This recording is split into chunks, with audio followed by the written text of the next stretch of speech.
Hello, I'm Isaac Hayes III, founder and CEO of Fanbase, and I'm here with a very important message. We are at a turning point in the Black community where we must have equity in the apps we use that scale to billions of dollars. But this time, we own the infrastructure, we own the culture, and we shape the future. And Fanbase is the future.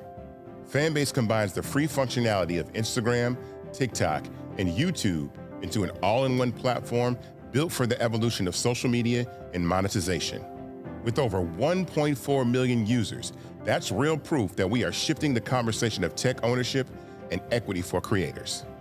So right now, I want you to go to startengine.com/fanbase and invest today. The minimum to invest is $399. That gets you 60 shares of stock in Fanbase at $665 a share. This marks a turning point in Black ownership of social media. If we don't take this opportunity to own social media right now, we will always be customers to our own creations. And that can't go on. So once again, go to startengine.com/fanbase and invest today. We must own the platforms where our voices live, our stories matter, and where our culture drives the world. Thank you. Folks, Black Star Network is here. Hold no punches. I'm real revolutionary right now. Black power. Support this man, Black media. He makes sure that our stories are told. Thank you for being the voice of Black America, Roland. Stay black. I love y'all. All momentum we have now, we have to keep this going. The video looks phenomenal. See, this difference between Black Star Network and Black-owned media and something like CNN. You can't be Black-owned media and be scared. It's time to be smart. Bring your eyeballs home. You dig?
Today is Wednesday, September 10th, 2025. Coming up on Roland Martin Unfiltered, streaming live on the Black Star Network. MAGA influencer and founder of Turning Point USA, Charlie Kirk, shot and killed while speaking at a university in Utah. We'll have the latest details. Also, a shooting took place today in Denver at a Denver high school.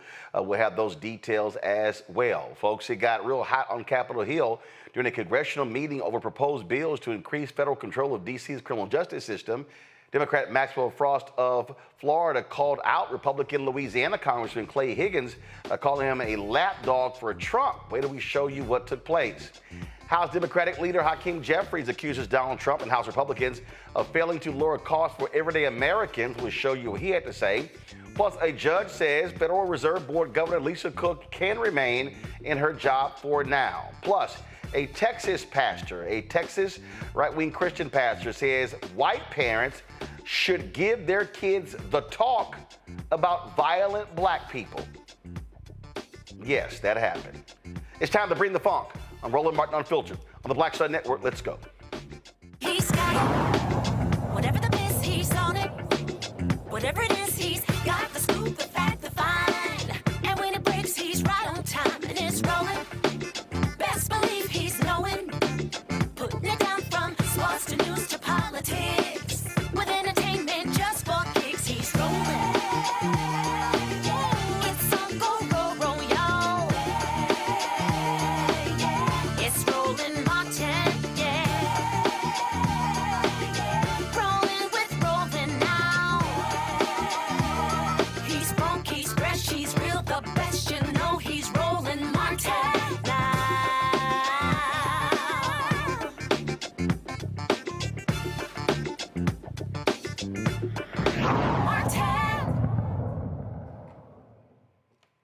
Political world is shocked with the events out of Utah, where Charlie Kirk, founder of Turning Point USA, a conservative organization charged with building up young people to support Donald Trump, MAGA, and Republicans, was speaking at a university where he was shot and killed.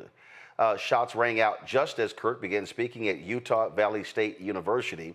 The commentator was hosting his well-known Prove Me Wrong table discussion at the time of the incident. The irony is in the situations that Kirk previously said that gun deaths are unfortunately worth it to keep the Second Amendment. A lot of people have been talking about that.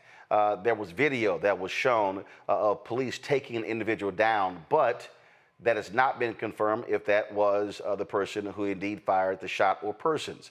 As of now, no suspects are in custody.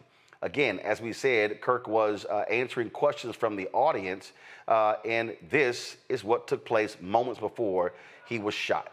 Utah Valley State University. How many transgender Americans have been mass shooters over the last 10 years? Too many.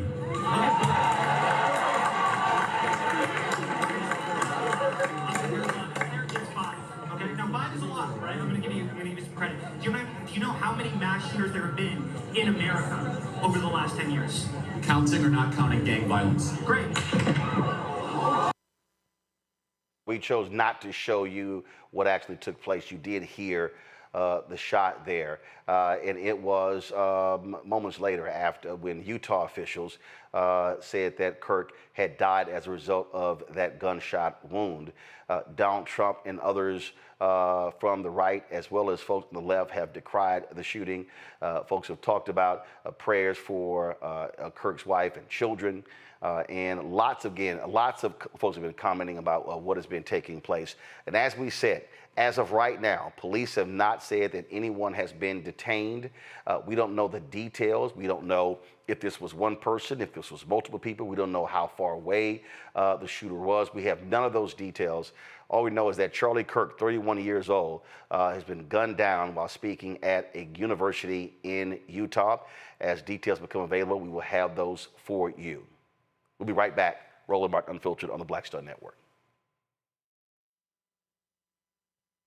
This week on The Other Side of Change. D.C. has been ravaged and taken over by tanks, soldiers, police officers over the last 2 weeks, and it's only starting there. Trump has announced that he also has plans to bring this to Chicago, Baltimore, and New York City. So we're going to dig into it. This is On the Other Side of Change, only on the Black Star Network.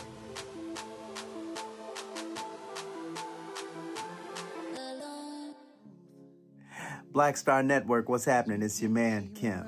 And look, my new single, Rock With Me, is on fire. We debuted as the #1 most added and greatest gainer at R&B radio. So look, I want you to go check it out at musicbykim.com. Listen to it, download it, tell me what you think about it. Also, make sure you sign up to be a part of my community so we can stay connected. At Music by Kim on all social media platforms. Thank you for rocking with me. And keep love on the one. 'Cause I want you to rock with me. We live in a strange world till the darkness falls forever. Baby, let's be the dawn.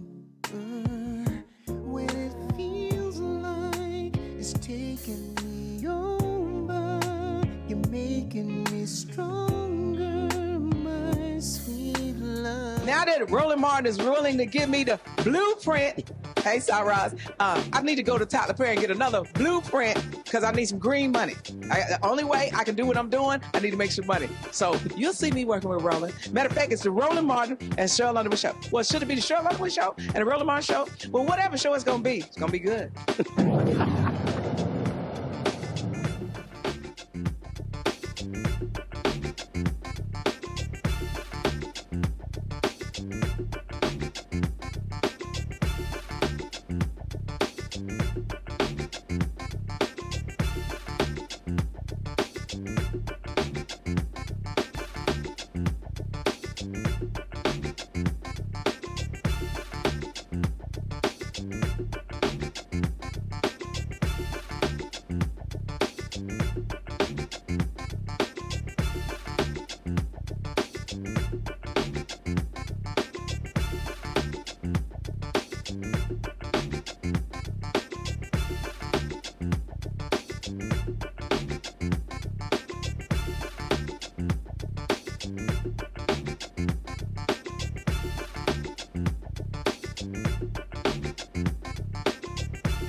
Folks, while we were in the commercial break there, FBI Director Kash Patel posted this on Twitter. Go to my iPad, please. It says, the subject for the horrific shooting today that took the life of Charlie Kirk is now in custody. Thank you to the local and state authorities in Utah for your partnership with the FBI. We'll provide updates when available. Someone earlier had been taken into custody, but that person was released, determined not to be the shooter. But again, moments ago, FBI Director Kash Patel said a suspect has been taken into custody in the fatal shooting of Charlie Kirk. And so once we get the details, we'll find out if the FBI will be holding a news conference while we are live, and we'll let you know the details of that. Folks, today in Denver, a shooting took place at a high school in Denver. 3 people are in critical condition, including the suspected shooter. It took place at Evergreen High School in Jefferson County there. This is a story from the Denver Post. It says hundreds of police and law enforcement officers responded to the school at 29300 Buffalo Park Road after a 911 caller reported an active shooting at 12:24 p.m. local time. Jefferson County Sheriff Office spokesperson Jackie Kelly said at a briefing Wednesday afternoon, not clear whether the suspected shooter was struck by police or shot himself. The juvenile suspect was a student at the school, but no additional information about their identity was available. According to the police there's no ongoing threat to the community. And so, again, that was a school shooting today at Denver where 3 people were shot, as well as the suspected shooter. And, again, they are in critical condition.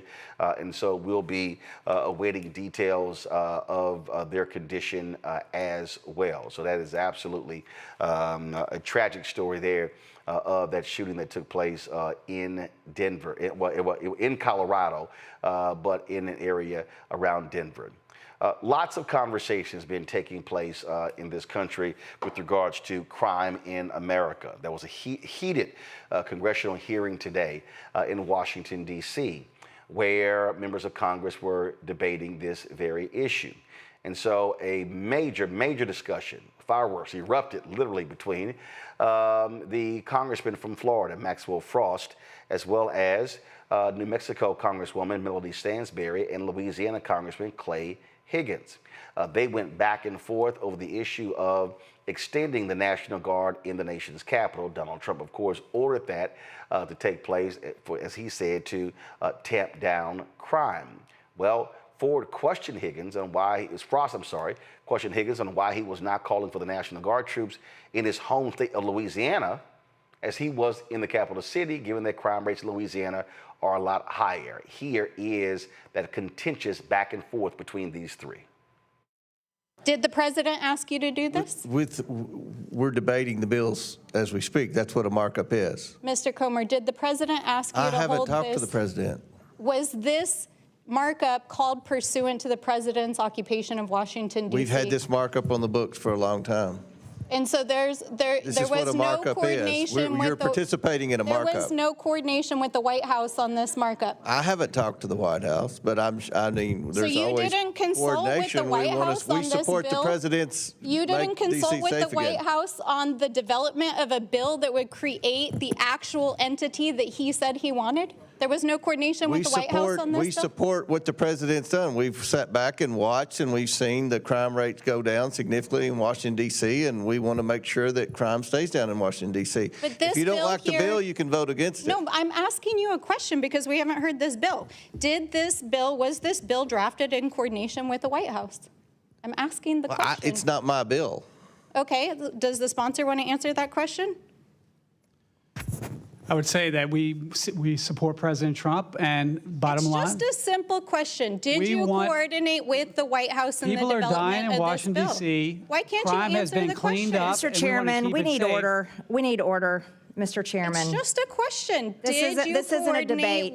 Mr. Chairman, we need order. This actually is the debate. That is exactly what a markup is, my dear. This is a debate over the bill. This should be common sense. We're just trying to keep the American people safe. They're dying in D.C. I just asked you a simple question. And we are looking at President Trump's plan has worked. Washington, D.C. are here. So we are going to codify what President Trump did to keep the American people safe. Okay, thank you. I don't care if you're a Democrat, Republican, or Independent. We love you. But we've got to keep you safe. Okay, let me ask you another question. I'm going to ask the sponsor this question. Have you ever been inside of City Hall? Yes or no? I have not.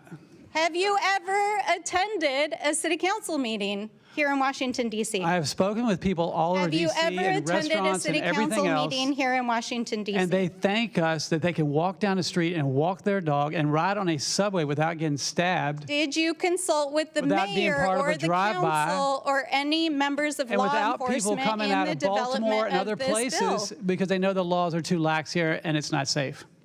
I'm asking the sponsor of this bill, did you consult with the mayor or the city council in the development of this bill? I consulted with the people of Washington, D.C. You did. Can you tell us some of who you consulted with? Can you tell us who you consulted with, sir? Congress has jurisdiction over Washington, D.C., but No, I I'm talked asking you a very simple question. Who did you consult with? And I Did just you told you. consult with I just answered you, but you're Did you not- consult with the law enforcement of Washington, D.C.? I talked in to the police development of officers this as bill? well, yes.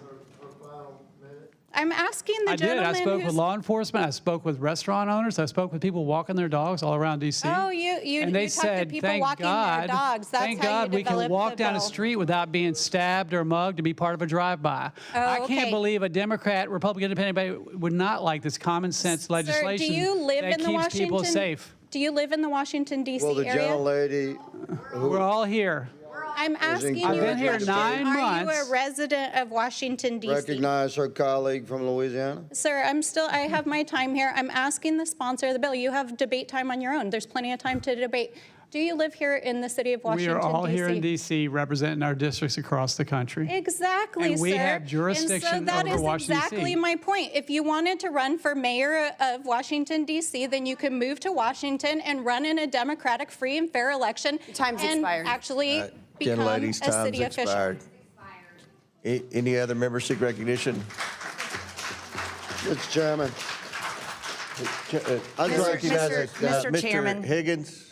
I'd just like to say that I'm glad that the gentlelady just performed in the manner that she did, because America is watching, and it exhibited, like this display. Your display, Demands good put this on lady. pause. I'm quite sure you're a wonderful person. All right, folks, we're going to pause that video. We're going to come back to it. Let's go live to Utah. And I just want to remind people that we still have the death penalty here in the state of Utah.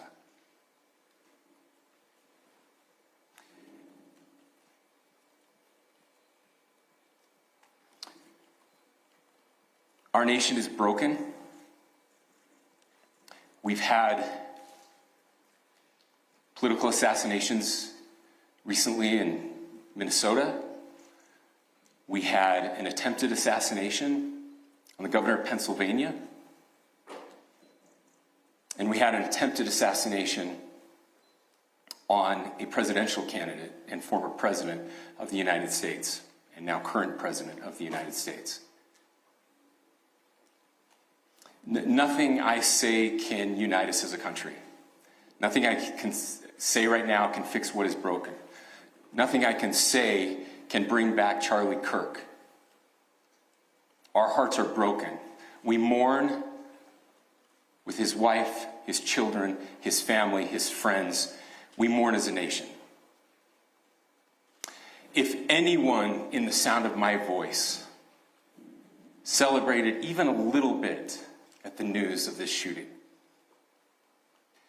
I would beg you to look in the mirror and to see if you can find a better angel in there somewhere.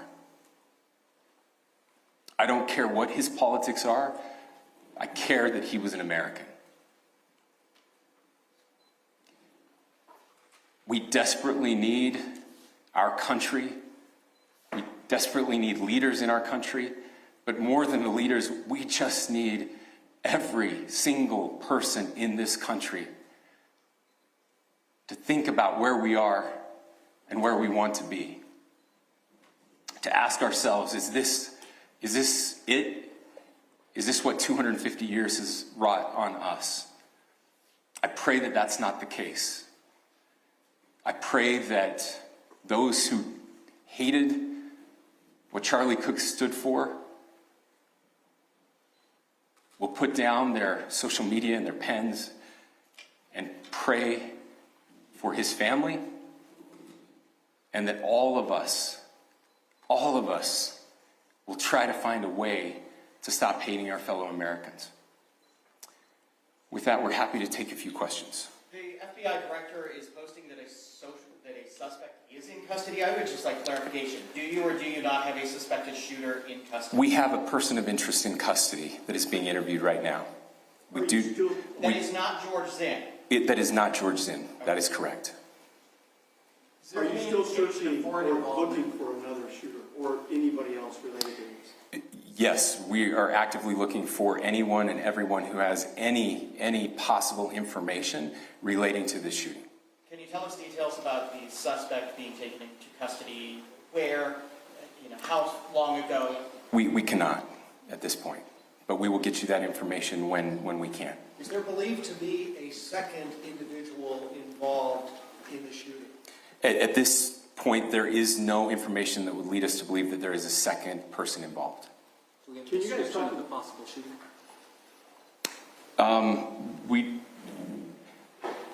Do you want to talk about what we know there? Yeah.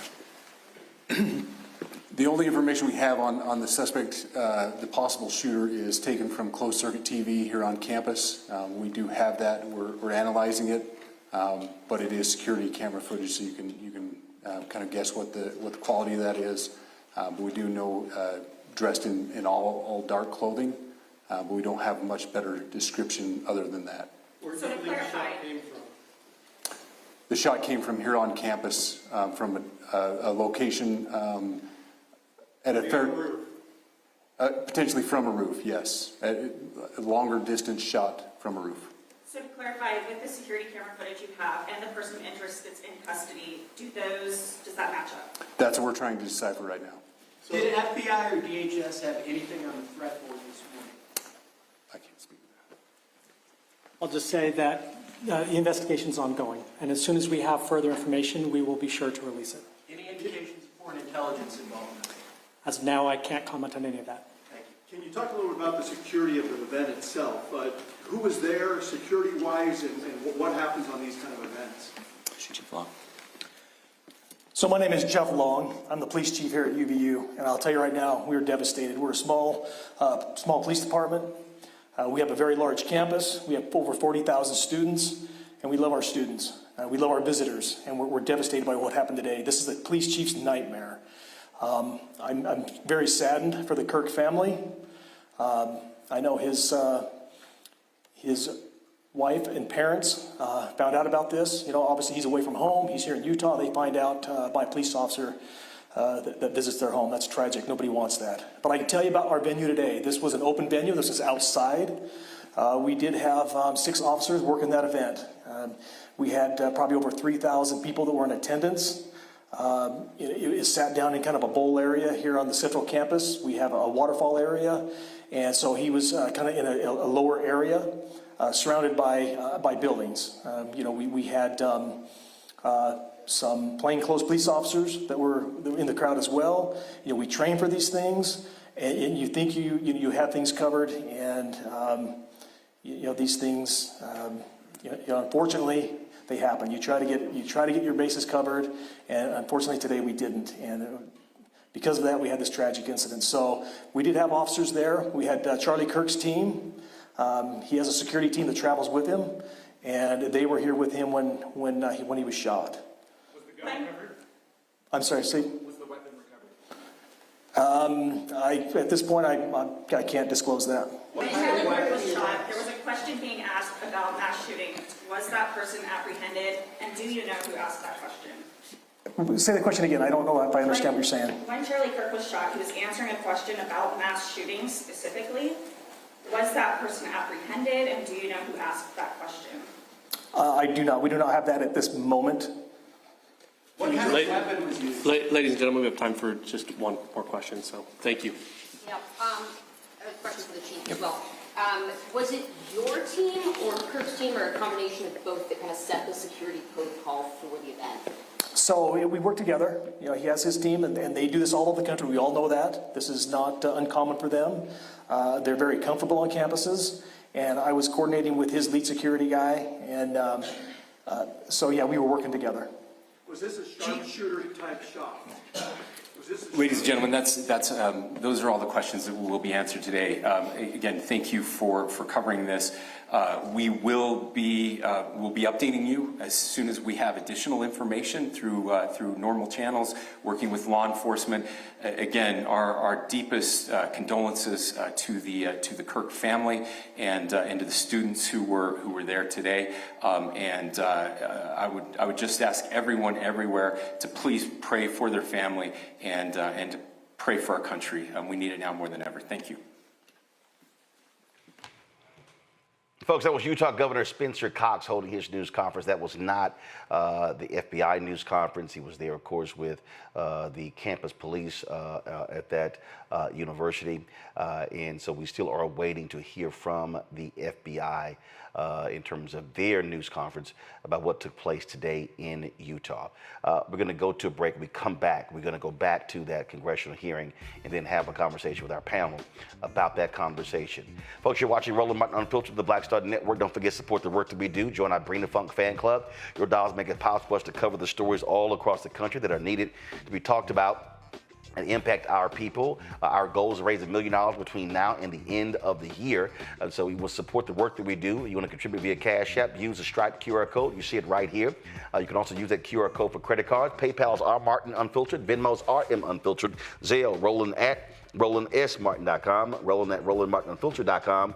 Checks and money orders. Make it payable to Roland Martin Unfiltered, P.O. Box 57196, Washington, D.C. 20037 7-0196.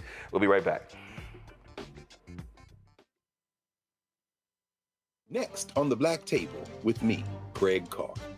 Immigrants lured off Texas streets and shipped to places like Martha's Vineyard and Washington, D.C. Believe it or not, we've seen it all before. You people in the North, you're so sympathetic to black people, you take them.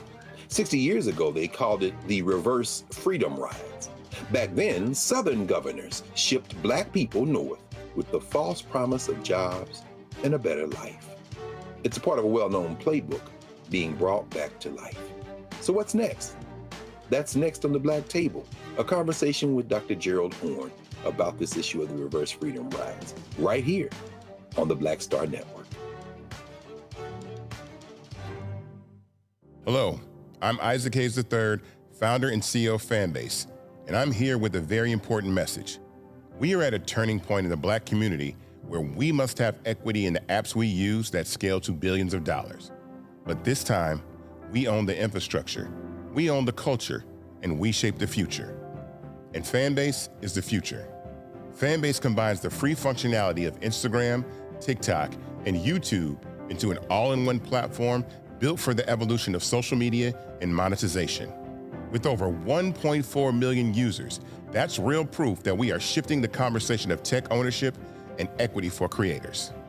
So right now, I want you to go to startengine.com/fanbase and invest today. The minimum to invest is $399. That gets you 60 shares of stock in Fanbase at $665 a share. This marks a turning point in Black ownership of social media. If we don't take this opportunity to own social media right now, we will always be customers to our own creations. And that can't go on. So once again, go to startengine.com/fanbase and invest today. We must own the platforms where our voices live, our stories matter, and where our culture drives the world. Thank you.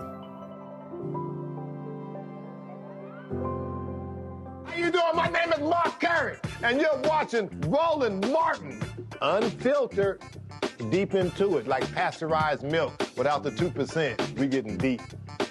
You want to turn that shit off? We're doing an interview, motherfucker.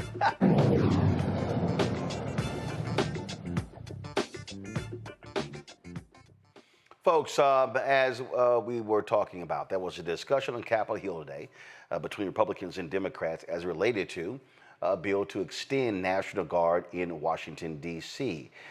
It was a back and forth between Congresswoman Melissa Stansbury, Congressman Maxwell Frost, and Congressman Clay Higgins.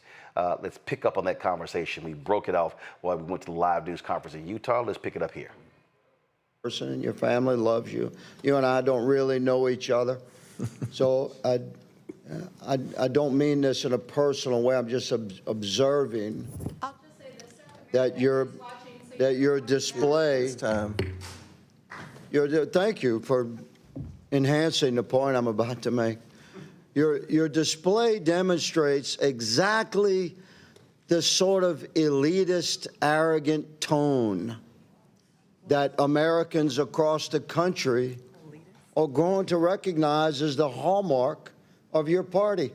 Wow. So we sit back and I would yield my entire time to you to carry on like that, like to demonstrate to the American people, this is what the Democrat Party would like to yield your time. I'm happy to take more time. Arrogant elitism. And as you stated to me, good lady, you can have your own debate time. Mr. Chairman, I yield. Would you yield a minute to me? I have a question. I have a question. Mr. Higgins yields back, and I just want to make sure everyone knows. Mr. Higgins spent his career in law enforcement. Mr. McGuire was a Navy SEAL. And I think they're sincere in their efforts and what we've seen over the last 3 weeks in the massive reduction in crime in Washington, D.C. And I appreciate their opinion and words of advice, and just wanted to make sure everyone knew what we were dealing with here. Now, does any other member seek recognition? Mr. Frost. No, I just have a question for my colleague from the state of Louisiana, because I'm curious as to where your bill is. Louisiana is the state with the second highest rate of deaths in this nation. You are more likely to be shot standing on a random street in your state than you are in Washington, D.C. So my question is, where's your bill for the occupation of the state of Louisiana to keep your people safe, if you're at all sincere in this? Gentlemen, yield for an answer? I yield for an answer. I support state rights. I'm a constitutionalist. But not D.C.? Stand by. As a constitutionalist, I support my state, my sovereign state's legislature, which is doing everything it can to push back upon the crime rate of the Democrat-controlled cities of New Okay, so I'll take my time back. I'll take my time back. If you remove That's the rules. crime stats That's the of New rules. Orleans, I'll take my time back. I'll take my time back. So you only invoke the rules when other people are speaking, not when you're speaking. Okay. That's your time. I agree with you. Look, I'm for state sovereignty. So what do you think about California? California is not where I live. You asked me about my state. See, you only care, and I'll reclaim my time. I'll reclaim my time. I'll reclaim my time. I'll reclaim my time. I will reclaim my time. The gentleman will stop speaking. I will reclaim my time. You're more likely to be shot standing in a random street in your state, This is Mr. Frost time, than anywhere in Washington, D.C., and you're here because you're lapdogs to the President of the United States, who during the election last year, we said time and time again, I reclaim my time. Down, Mr. Chairman. All right, hold on. My colleague just called me a lapdog for the President of the United States. I move for his words to be taken down. A second. We'll stand in recess for a second here. We will suspend to see about taking the words down.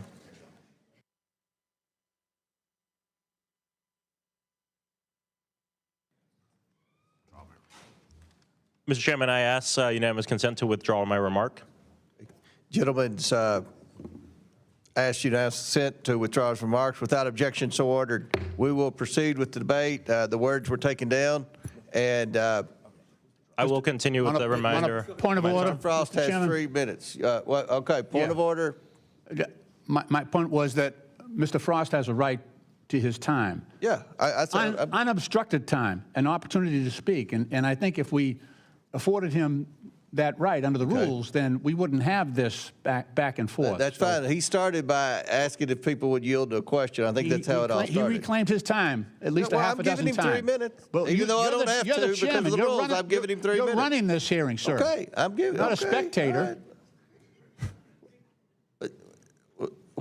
Okay, you got 3 minutes, Mr. Frost. Go ahead. This body is full of lapdogs, doing exactly what the president wants, when he wants it, not pushing back. And what we just heard, this exchange with me and my colleague, is indicative of the problem here.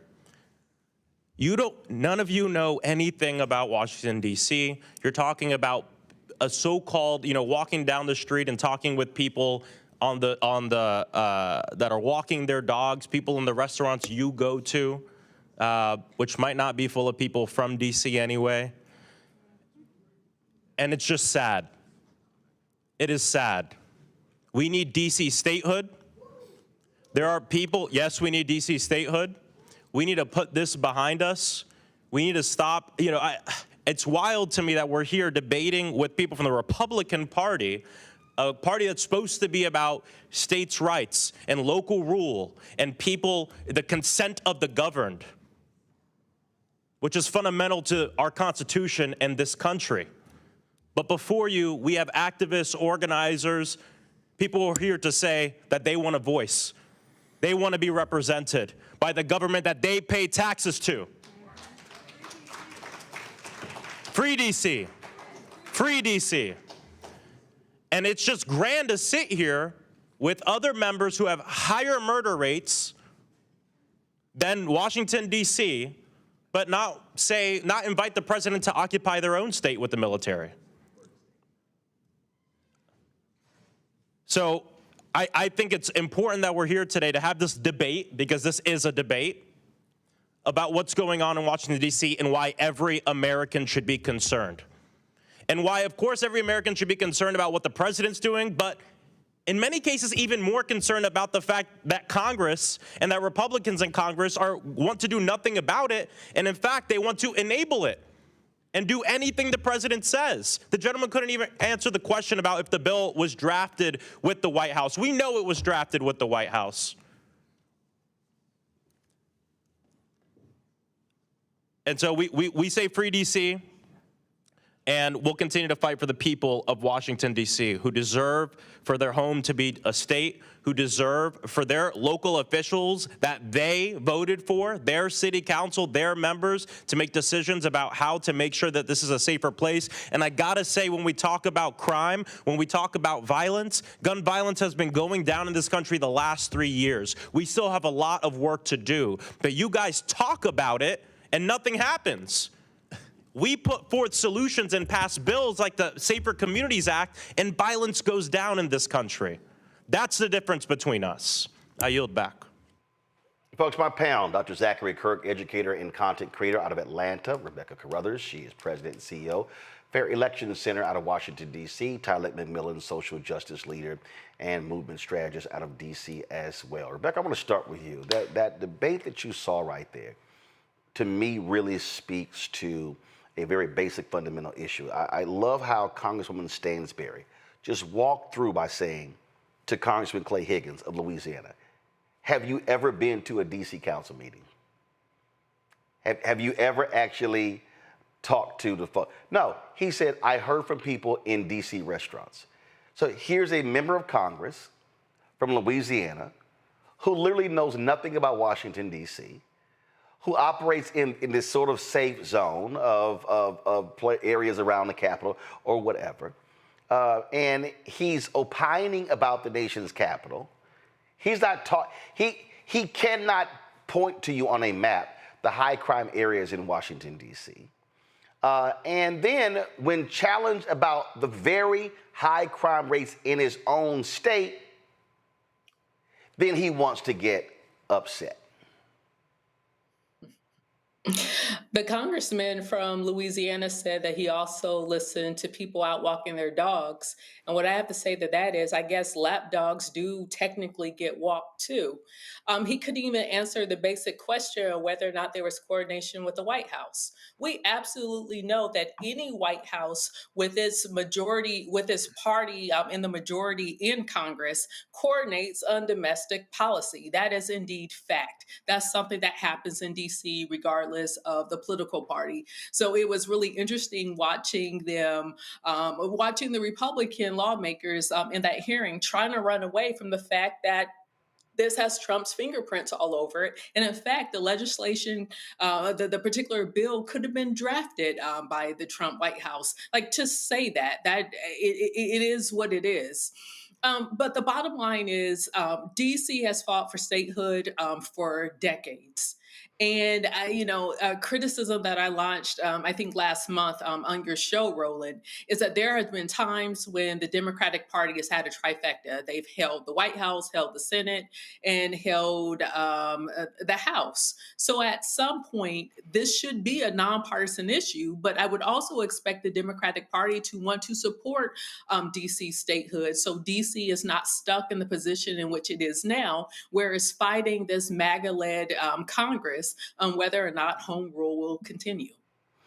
See, the thing for me here, as I listen to all of this stuff back and forth, and what makes no sense to me, Zachary, is okay, if you want to actually have a real, grown-up, thorough discussion about how do you reduce crime, then you have to have a real, grown-up, thorough, sobering question about the things that contribute to crime.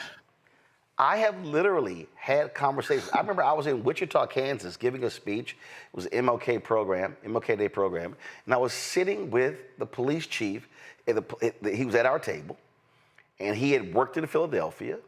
And I turned to him and I said to him, Chief, tell me if I'm wrong or not. That you have lower crime in areas in Wichita or anywhere in the country where the credit score, John Hope Bryant talks about this all the time, but the credit score is 700 or higher. He said, it's a fact. There's lower crime in more economically prosperous areas. That tells you right there. If you want to confront crime, you have to deal with the conditions of crime. And this is why this whole discussion is stupid and idiotic, because it has nothing to do with reducing crime. It has to do with a show of force.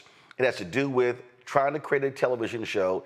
It has to do with I get to use the military any way I decide. And it has to do with I get to distract the American people and the media that is beholden to me from the fact that the Epstein files has not been or have not been released. Now, that's a big piece of it, too. Roland, lap dogs don't have real conversations with their masters. Now, the masters may sit here and pretend like the lap dogs are having conversations with them. They may put words in their mouths and have fictitious, imaginary scenarios, but real conversations aren't happening. When this man was called a lap dog, I immediately thought of a blue tick coonhound, which is a dog commonly found in the representative's home state of Louisiana. Except in this case, this blue tick coonhound is not going to be hunting for coons, well, maybe to collect them for enjoyment and pleasure and keeping them entertained. All of that to say, Roland, you're absolutely right. They're not wanting to fix the problem of crime. They're not wanting to address the problems of crime. They're only wanting to distract and to cause chaos among the American people so they can increase their authoritarian power and help bring about the downfall of democracy. Louisiana is a state that has two cities, not just one, because some of you may be thinking of New Orleans as having a higher crime rate than D.C. or Los Angeles, but it also has Alexandria. Two cities in one state, this man states, that has higher crime rates than both D.C. per capita as well as Los Angeles. This man needs to sit down, get back in the lab. And Tyler, I mean, that's political theater. Having the guard go to see this political theater, it's literally not about how do we address the issue. Yes, there are short-term things that can be done in terms of dealing with. Look, when I was in Fort Worth, they had with these surges in terms of when they had spikes in crime, how they would then come on with a surge. But the police chief there, when I was there, would say, this is not sustainable. You still have to confront the underlying condition. And here you have Republicans sitting there who control the budget of D.C., the same people who pulled $1 billion out of the budget. So you can't complain about a condition or you can't complain about something when you were a contributor to the problem. Yeah, absolutely. And I will continue to echo the words that it's ironic how troubling it is that members of Congress are so focused on policing people of D.C., and stripping them of their autonomy while their districts are in chaos. And instead of addressing the poverty, violence, and economic disinvestment plaguing their communities, they are actually elected to represent. They're so busy focused on the people of DC. And I would, shout out and kudos to Representative Frost, because I think, his leadership shows a generational shift in what we need. And because this crime bill, it just mirrors the decades of failed tough on crime that we have seen on Black communities and the underfunding of communities.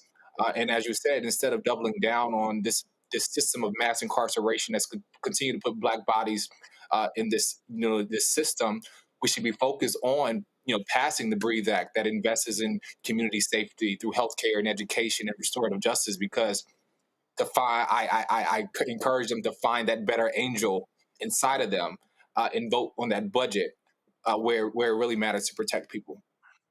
Yeah, and so again, when you look at that back and forth, and when you see the response, and you see how they just going back and forth, and I can imagine children sitting there going, "Really? This is how grown people act, huh?" So look, we're going to continue to see this stuff go over and over and over again, and it's not going to stop. And it's just, again, it's what is political theater, and that to me is what is most shameful of all of this. All right, folks, got to go to break. We come back, we'll hear from House Democratic Leader Hakeem Jeffries talking about if we want to address the issues in the country, how about we deal with lowering cost, food, drugs, gas, things along those lines. You're watching Roland Martin Unfiltered right here on the Black Star Network. Black Star Network, what's happening? It's your man, Kim. And look, my new single, Rock With Me, is on fire. We debuted as the #1 most added and greatest gainer at R&B radio. So look, I want you to go check it out at musicbykim.com. Listen to it, download it, tell me what you think about it. Also, make sure you sign up to be a part of my community so we can stay connected. At Music by Kim on all social media platforms. Thank you for rocking with me. And keep love on the one. 'Cause I want you to rock with me. We live in a strange world till the darkness falls forever. Baby, let's be the dawn. When it feels like it's taking me over, you're making me stronger, my sweet love. This week on A Balanced Life with Dr. Jackie, we're talking all things entrepreneurship. Whether you want to jump right in, take a leap of faith, or you've just been thinking about it for a while, we're having a one-on-one candid conversation with Dr. Tierney, our level up coach and YouTuber of the amazing Hey Sugar. So let's talk about entrepreneurship. Before you jump out here, know that it is some work that goes into it, and not necessarily the work in the business itself, but some inner work. That's this week on A Balanced Life with Dr. Jackie on Black Star Network.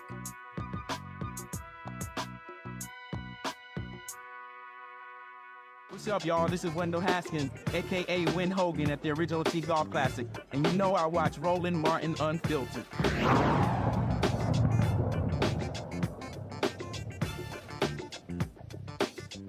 Folks, welcome back to Roland Martin Unfiltered right here on the Black Star Network. House Democratic Leader Hakeem Jeffries says if Congress wants to do its job, if Donald Trump wants to do his job to really help the Americans, how about you put in the work to lower prices? Democrats have made clear to the American people over the last several weeks that this country is far too expensive. The cost of living is way too high, and Donald Trump, as well as House Republicans, have failed to do anything about it. Donald Trump and House Republicans promised to lower the high cost of living on day one. Costs haven't gone down in the United States of America. It's gone up. America is too expensive. Inflation is on the rise. And Donald Trump and Republicans have failed to keep their core promise to make life more affordable. Housing costs are too high. Healthcare costs are too high. Childcare costs are too high. Utility costs are too high. Electricity bills are skyrocketing as we speak because of the failed policies of Donald Trump and the one big ugly bill. And the American people are struggling to live paycheck to paycheck, can't thrive, and in so many instances can barely survive. America is too expensive. Republicans have broken our healthcare system and unleashed the unfortunate and painful reality that millions of Americans are about to experience dramatic increases in their healthcare premiums, copays, and deductibles. Millions of families will incur thousands of dollars in additional healthcare costs a year when they are barely making it right now. Democrats are prepared to support a bipartisan spending agreement that meets the needs of the American people in terms of their health, public safety, and economic well-being. But we will not support a partisan Republican spending bill that continues to rip away health care from the American people. Questions? Do you consider a clean CR to be inadequate in that way? In March, House Democrats strongly opposed the partisan Republican spending bill that hurt everyday Americans in a variety of ways, including making their health care more expensive. A continuing resolution that continues the failed policies of the Republican Party that we voted against is not the type of policy that actually meets the needs of the American people. Democrats broadly agree on two things. One, Republicans have launched an extraordinary and unprecedented attack on the health care of the American people. Extraordinary and unprecedented attack. Ending Medicaid as we know it. Setting in motion the closure of hospitals, nursing homes, and community-based clinics all across the country, including disproportionately in rural America. More than 20 million Americans are likely to confront skyrocketing healthcare premiums, copays, and deductibles because of the Republican refusal to extend the tax subsidies for the Affordable Care Act. As a result of the Republican one big ugly bill, Medicare is facing a $536 billion cut at the end of this year. And on top of all of that, Republicans are now trying to jam down the throats of the American people an appropriations bill that was just voted out of the Labor H subcommittee and then the Appropriations Committee that represents an all-out attack on public health, on medical research, on vaccines, and on the Centers for Disease Control.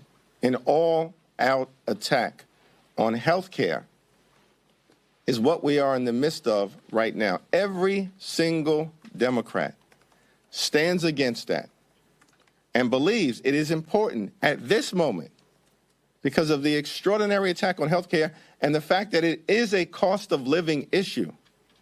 Housing and health care being the two most expensive parts of day-to-day life for everyday Americans, that we cannot, under any circumstances, support a partisan Republican bill that continues to rip health care away from the American people. I believe that's a consensus position that brings together progressives, New Dems, Blue Dogs, Battleground, members, and all points in between.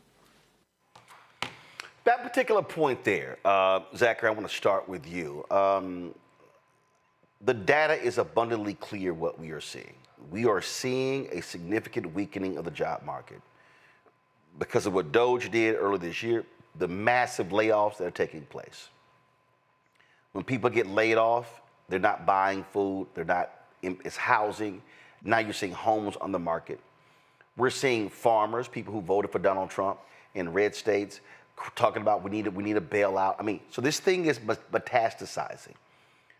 And what's crazy is that Republicans are going along with it.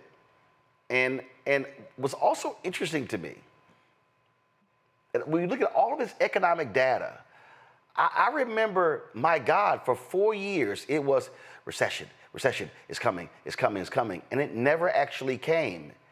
And we are facing a more perilous economy today than we did at any time during 4 years of Biden-Harris. It didn't come because of the 4 years of Biden-Harris. Because of the strategic leadership of the Biden-Harris administration, the fact that President Biden surrounded himself with the best economic minds that this country has to offer, this nation was able to pull itself out of the COVID pit that Donald Trump threw us in and begin an economic recovery that resulted in the largest bipartisan legislation ever that created jobs and that is still creating jobs right now in 2025, that is actually bolstering parts of Donald Trump's economy, no matter how determined he and his administration may be to tank us and take us to the brink of economic and financial ruin. We're not just talking about either role. When you look at what this administration has done to our economy and what this administration is doing to the American people, the 300,000 Black women who have lost their jobs, the 300,000 Black families that are being impacted by the loss in these people, these women, these leaders and their employment.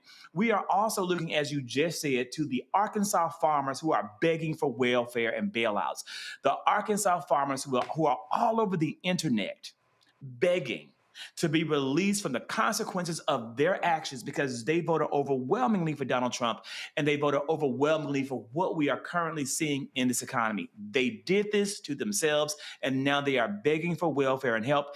And what is wild to me is that I have not seen their champion. I have not seen their man come out, Donald J. Trump, and in any way talk about the fact that he is going to do anything to help them. And when you listen to Leader Jeffries and you listen to how he is framing the message, I think it is 100% spot on. There are people out there who are criticizing this man, who are criticizing the #1 highest ranking elected Black man in this country, Democrat in this country, for not doing enough and for not fighting back hard enough. He is staying on messages and he is ensuring that every single Democrat in the United States House of Representatives are also staying on message and emboldening people like what we saw in the previous clip, Maxwell Frost, to do the work of speaking out and using their platforms to bring awareness to these issues. Kudos to Leader Jeffries in that clip. You know, and kudos to you, Roland, for sharing it. You know, Tyler, there is fear. I don't think people really get it. And this is the problem that I have when people play politics. Okay, there's real economic fear. We're talking about folks because of tariffs who are talking about losing their dream business, going up in flames. They invested all of their money into the business and now they're like, what am I supposed to do now? So when people play political games, they don't understand they are literally playing with the livelihoods of people. They're playing with the livelihood. People are not able to now send their kids to college. Now that's impacting them. This thing is and so that's why when you are a political person, whether you are in the Oval Office, you're in the House, the Senate, whether you are a governor, state rep, state senator, mayor, city council, school district, a county commissioner, you take into account the carnage that you are going to leave in your wake when you make decisions. So therefore, you don't make hasty decisions. You don't make decisions just on a whim. And unfortunately, that's what we've seen for the past 8 months. Yeah, absolutely. Economic fears are real, like rising costs and stagnant wages, and these safety net programs. It creates anxieties for families, and these anxieties then impact every decision that a family makes, as you pointed out. And I think Leader Jeffries calling out these high stakes is important because when shutdowns happen, Black workers are the hardest hit. And I would even just say him being a strong voice for working families, also pairs the defense with the clear commitments that if these things happen, we are putting families up against the wall, and also even highlighting the systemic inequalities in wages and healthcare and housing and education, and how this impacts black and working class families. And so I think that's very important, because when folks have that anxiety, they definitely have their backs against the wall to make really tough decisions, and tough decisions about food on the table, about prescription drugs that you see here up on the wall, lowering prescription drugs. All these different these high stake decisions are being put on the table. Rebecca.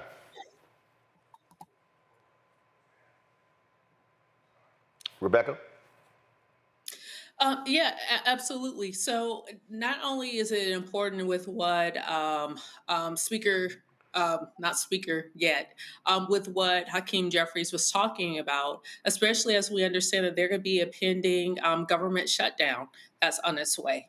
And the impact with that, with not having an actual budget to continue to fund even what has been gutted from this administration of what social services and whatever other safety nets that are still available.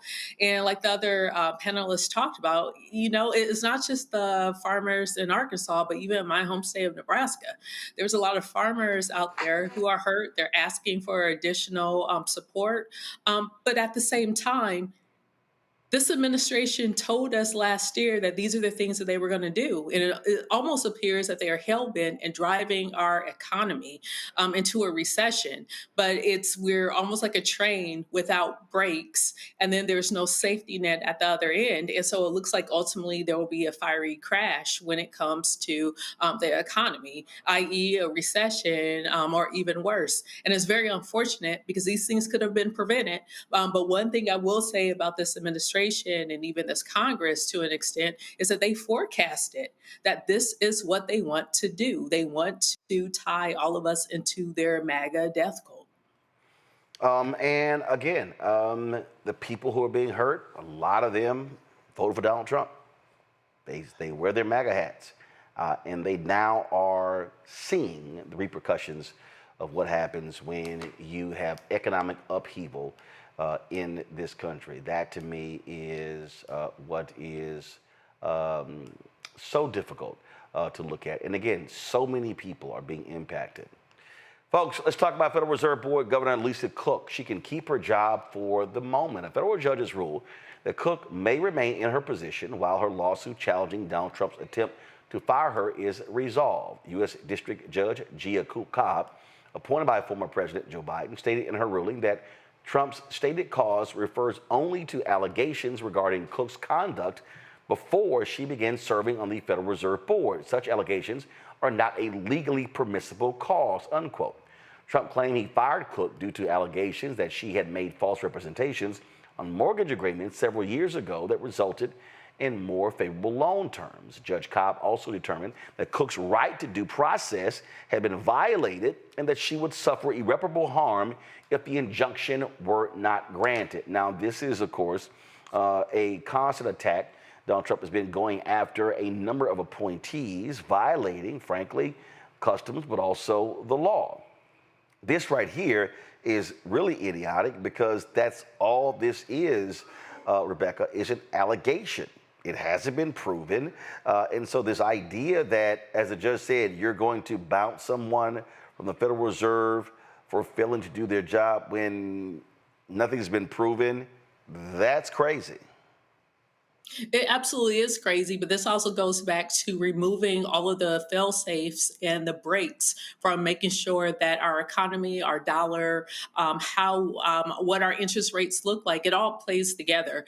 What's really disturbing is as we're seeing all these machinations happen, we know that the current chairman of the Fed is unlikely to be reappointed next year when his term is up. But at the same time, we're seeing the Trump family raise billions of dollars, add billions of dollars to their wealth through crypto and other forms. So it goes back into what we were talking about earlier, is that we're seeing that the American economy is tanked. But we're also seeing that there are certain people who are benefiting. And the number one folks who are benefiting right now is Trump and his particular cronies. Tyler?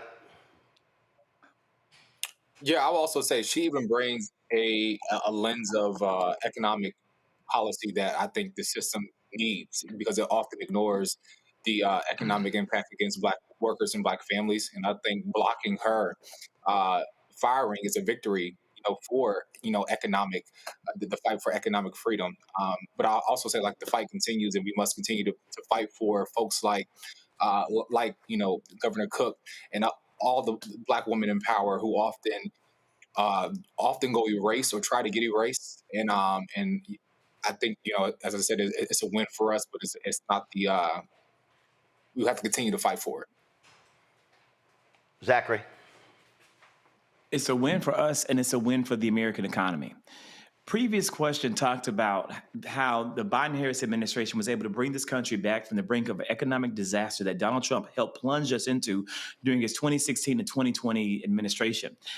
It's people like Lisa Cook and the Fed board who were able to keep this country on track and continuously grow jobs month after month after month, creating an unprecedented streak under Biden's leadership. They helped make that happen.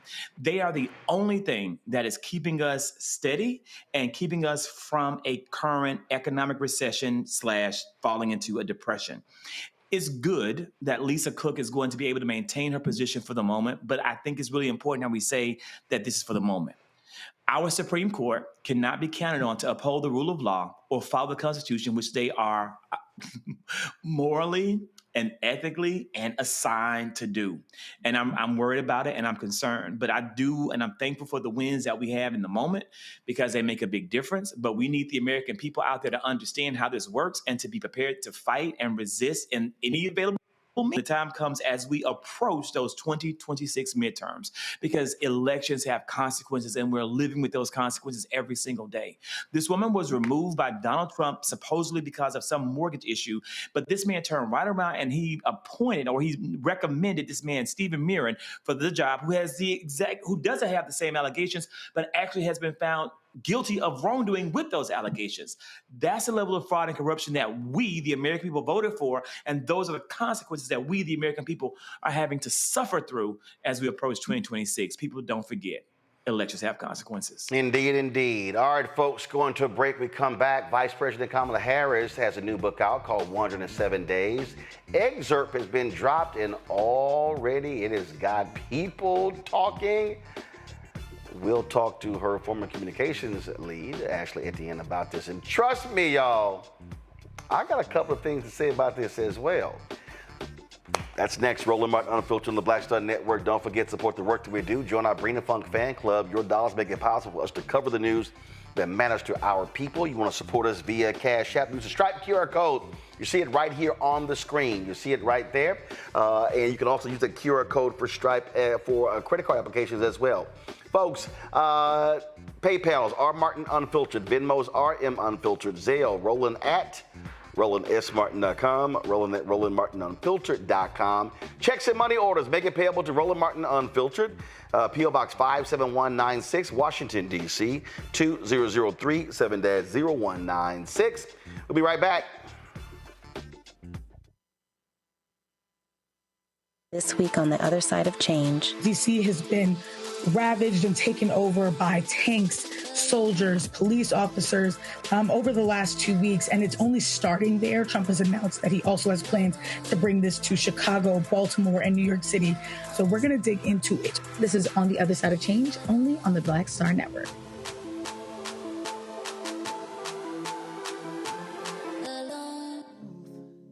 Black Star Network, what's happening? It's your man, Kim.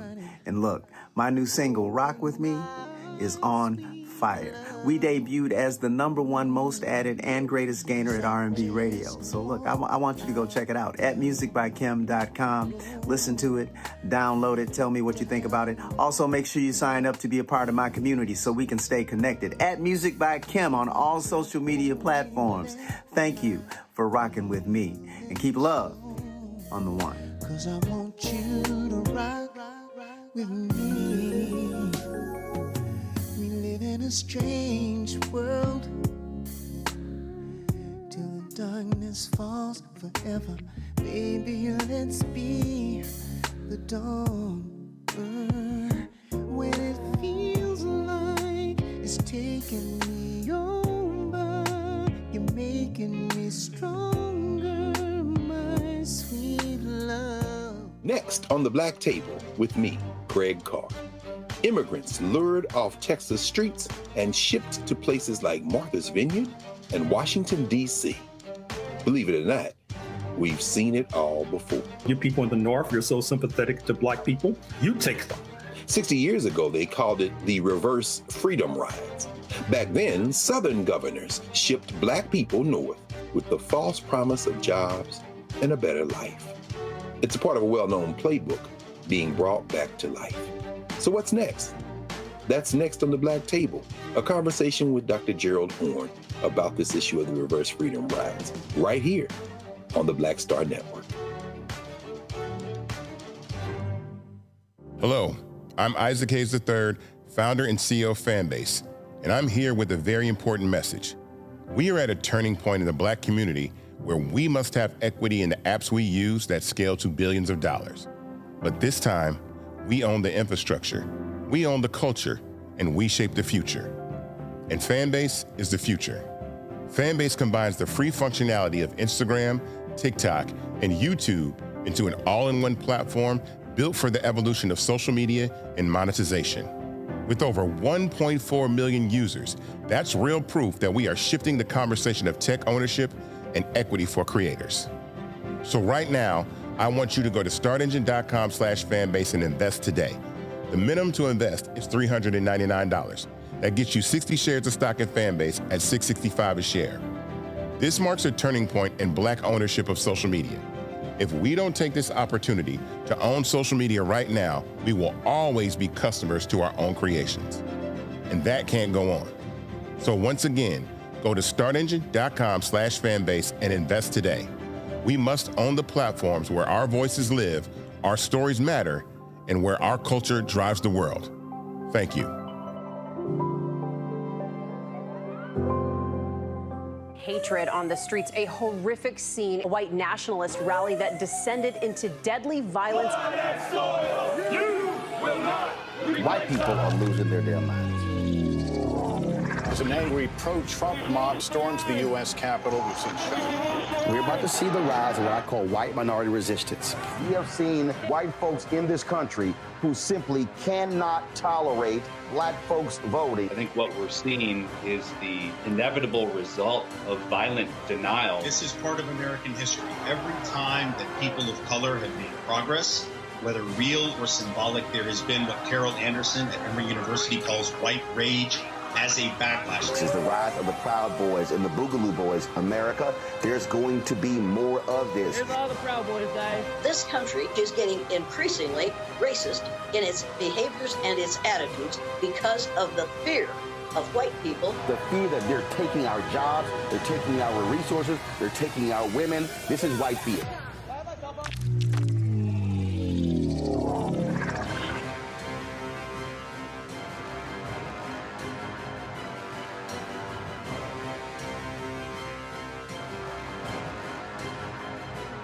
Hey, yo, what's up? This is Mr. Dalvin right here. What's up? This is KC. Sitting here representing the JODECI, that's Jodeci. Right here on Roland Martin Unfiltered.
Vice President Kamala Harris is soon to release her new book, 107 Days. It details, of course, the process after Joe Biden dropped out of the presidential race, and she actually took over as the nominee. And the first excerpt from the book, first excerpt of the book was dropped in The Atlantic, and it already has folks talking. In this excerpt, she talks about, she labels recklessness in terms of Democrats and not, of course, pressing Biden harder to not run. She also name checks Biden and his wife, Jill. She talks about how the White House did not protect her, how they allowed attacks to take place. And she literally, says that basically the Biden White House threw her under the bus numerous times. Even, and then she talked about a situation an event where I covered when she gave a speech in Selma, and she talked about what was happening in Israel and Gaza, and it was received very well, and the White House hated that. And I remember that because we covered it then. So it's so much in her first excerpt that we talked about on this show. So this is confirmation. As we say, hashtag we tried to tell you. Ashley Etienne was the communications director for Vice President Kamala Harris, and she joins us right now. Ashley, glad to have you here. So first of all, this excerpt, coming out the box, like coming out hot. Exactly. Coming out hot. So I don't want to go through it. Okay. We're having some tech issues, so I can't actually show it. The Atlantic has the whole deal. But one of the things that she opens up talking about Divine Nine, speaking to them, the kind of groups that she was trying to bring in, the role that she played, being an African-American woman, all those sort of different things. Yeah. The energy that she brought to the table. But she then gets into this whole back and forth and how she was new, staff was new, all these different things, and how she was being constantly attacked, and the White House was not protecting her. And the reality is, and I remember in real time, and I was one there. You were there, and I was one of the folks who was saying externally, the attacks on her were coming from inside the White House. Oh, you said that? Oh, hell yeah, I said it. It was quite obvious. It was very obvious. Okay. And here is her saying it's exactly what was going on. Sure. No, I was there, and that is actually what was happening. It was an incredibly challenging time because we were in the middle of COVID. Fox News, as she says in the excerpt, came out of the gate, trying to undermine her, lower confidence in her, attack her on everything from her laugh to her portfolio, I should say. And she also says in this excerpt in the book that, listen, she had a pool coverage. She did. VP's never had that. They just sort of had like some light stuff. Yeah. Because of who she was and how people were. She had media covering her all the time. So every comment, everything, they were able to run with it. Unlike when Pence, we never knew what the hell he was talking about. Yeah, no, I agree. But I think the opportunity was there for her to tell her own story in an unprecedented way. No other vice president had ever had. So Joe Biden actually deserves credit for building a press pool for her. I think that press pool was as many as a dozen reporters. And that did create an opportunity for us to really start to tell her story. But that was just an incredibly challenging time. We were in the middle of COVID. There wasn't much happening. So well, it was COVID, yes, but also it was 50-50. She couldn't leave D.C. a lot. No. So even when... So that's when the narrative started to bake. Where is Kamala Harris? Right. It was kind of like, y'all, there were so many ties. She broke the record of the most ties in history because she had to stay in D.C. a lot. And you're right, for all of 2021, for a lot of 2022, both she and Biden were grounded. Yeah, can I just say this, though, to your point about the attacks coming from within? That's absolutely true. There's a lot of truth to both sides, that there were attacks that were coming from within. But here's the thing I would like to just sort of level set, is that, the job of the West Wing is to promote the president. Yes. The job is not to promote the vice president. There were times in which we asked for their help. There were times in which they gave it. There were times in which they did not. We got to a sort of, when we hit a fever pitch, were incredibly frustrated with the West Wing because we felt like they could have done more to inoculate her from criticism. But I will say the one thing that people hardly ever talk about, and I hope she gets into this in her book, is that really fortified her in a lot of ways. It really positioned us to identify what her long-term needs were to build that outside infrastructure, because you couldn't depend on it from within the West Wing or from within the White House, which became helpful to her as she started to move down the process. And when she launched her own campaign, that infrastructure was there. That's why I was able to kick in that quickly. You remember when there were questions about whether or not she should be next, you had the CBC coming, a whole lot of outside advocates, organizations. We started to build that foundation for her because we realized we were going it alone. But here's, and again, this is just the first excerpt. Sure. But if we just take this thing back, the reason her being vice president was so completely different, and also the reason why you had so much press attention on her was because he was old. And so one of the right. And so it was from day one, it was a lot of one term, she's gonna run, all of that. And that created some tension. First of all, that created some tension.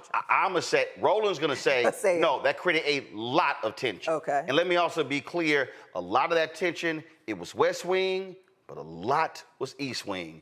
And there's some stuff that I know, but hopefully it's in the book. So, so all of a sudden, here you have this young, vibrant, African-American woman, juxtapose Joe Biden, old white guy, in terms of movement.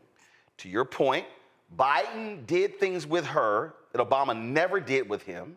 Oh, absolutely. There were so many times when she spoke before him. Absolutely. As opposed to just staying there and be quiet. We used to laugh the Biden people out of the room. We used to laugh them out of the room when they wanted to do things. I mean, you know, the job is not for us to make room for you. What Biden did effectively well is he made room for himself. You remember when he got ahead of the president on gay marriage, for example? Yes. He made his own space for himself. I remember. I remember. And I also remember during that time when he was trying to he was giving Obama advice when it came to the Affordable Care Act and the nuns and Catholics, they weren't listening. And Biden was like, well, that was a private conversation he had with some Sunday morning show host. He talked about, he was like, they wasn't paying attention. I tried to tell him. But in this case, so he was providing that.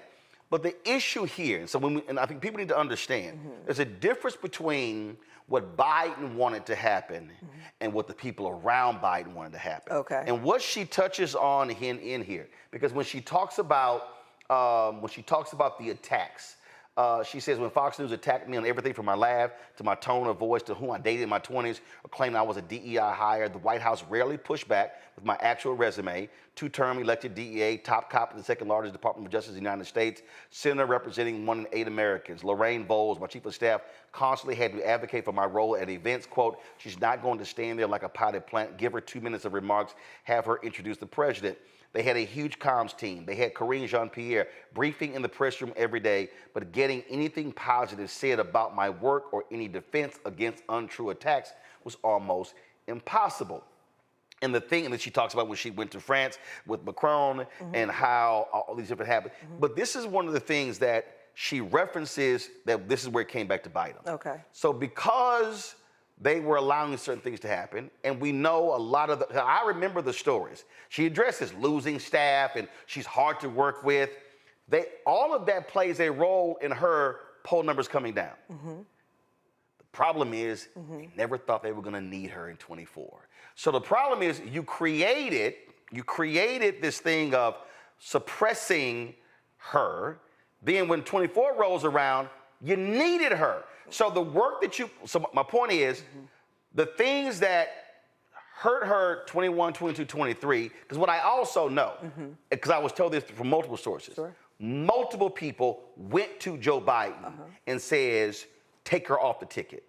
And Biden told them, hell no. Right. One person who said, I was in the room when the conversation was had. And so there were people who were saying, take her off, take her off, take her off, she's gonna get replaced. The team around him. Outside people as well, Democratic donors, folks on Capitol Hill. So the problem is, you allowed attacks on the VP from inside and out, and the problem is that contributed to those poll numbers being so low.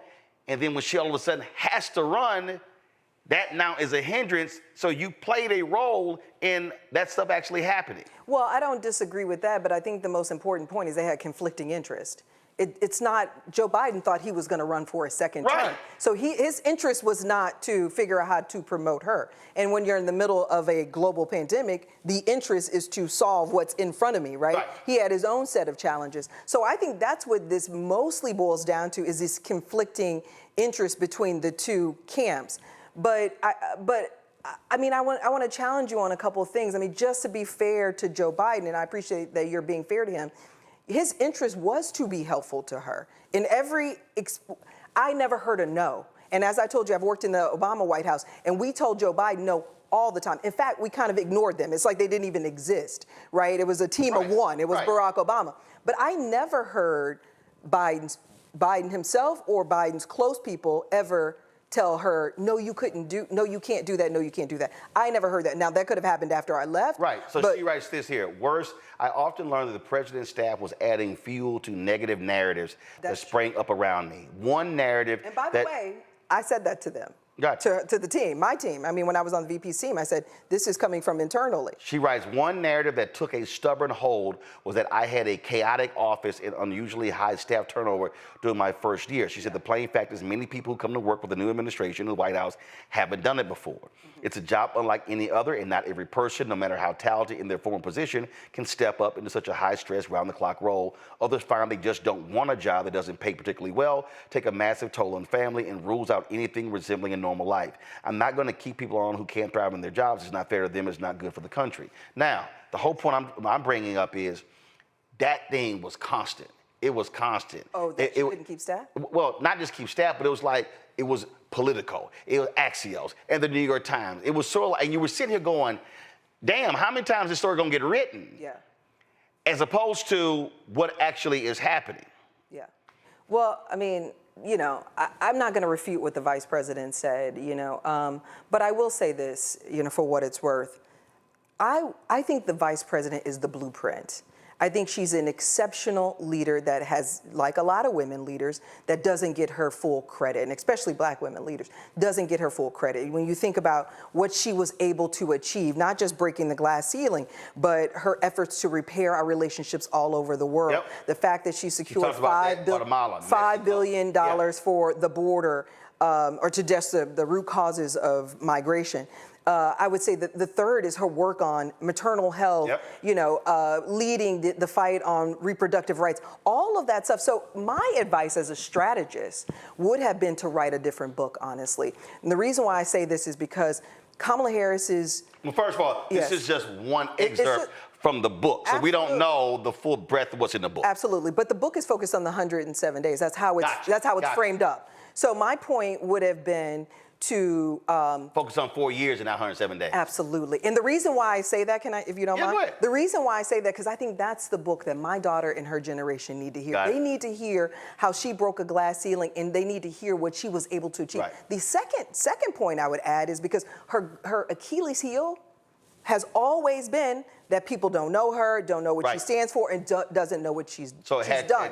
So my point would have been, my advice would have been to lead with that. Now, all of this stuff, you can talk about your challenges as a black woman and as the first. It could be a two-book deal. We don't know. It could be it could be, but I'm just saying out the gate, because the concern is that this opens up a wound, you know, within the party, and it serves as a major distraction. In addition, serves as a fodder for Trump and the GOP. So I remember this vividly. She writes, in Selma, Alabama, at the commemoration of Bloody Sunday, when civil rights marchers were attacked and beaten once they crossed the Edmund Pettus Bridge, I gave a strong speech on the humanitarian crisis in Gaza. And at this point, you had already left. Yes. Desperate people had been shot when they swarmed a food truck, and I spoke of families reduced to eating leaves or animal feed, women prematurely giving birth with little or no medical care, and children dying from malnutrition and dehydration. I reiterated my strong support for Israel's security and called on Hamas to release the hostages and accept the ceasefire agreement then on the table. I also called on Israel for greater access to aid. It was a speech that had been vetted and approved by the White House and the National Security Council. It went viral, and the West Wing was displeased. I was castigated for apparently delivering it too well. Their thinking was zero sum. If she's shining, he's dimmed. None of them grasped that if I did well, he did well, that given the concern about his age, my visible success as his vice president was vital. Yes. It would serve as a testament to his judgment in choosing me and a reassurance that if something happened, the country was in good hands. My success was important for him. His team didn't get it. That's how the excerpt ends. Yeah. Now, the reason I remember that, Sure, because I flew on Air Force Two with her to Selma. Mm-hmm.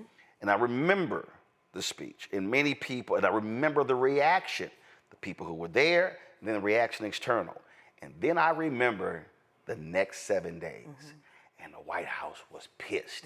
And we were like, how? Why would they? Like, it was like, what are you doing? How are you mad that that was received well when that's why you sent her out to say it? It was the most unbelievable. And it's vetted by them, right? Right. It was like, and in fact, the speech had been changed, and they literally had approved every word in it. So I remember covering that in real time, and what she's saying, and hearing that, and it was like, how are you mad? And that was, I was talking to, what I was told was, she literally was like, hey, there was something else going on. Hey, I can't wade into that right now because I got my ass kicked on the Selma speech. It was the dumbest thing in the world. I was just sitting there going, that's why you have a vice president. Yeah, I mean, there were many days, many nights where I went over to the West Wing and argued that it was in his interest to help elevate her, that it was in his interest to protect her and inoculate her, that it was in the party and the nation's interest to position this woman, an historic figure, to position this woman successfully for whatever was to come. Because the reality is, when we started in the White House the first year, we walked in and the understanding between her and the staff is that you could be the president at any moment. Right. Literally. Like, that's a fact. you have to be prepared to fact. be every vice president, but definitely her because of his age.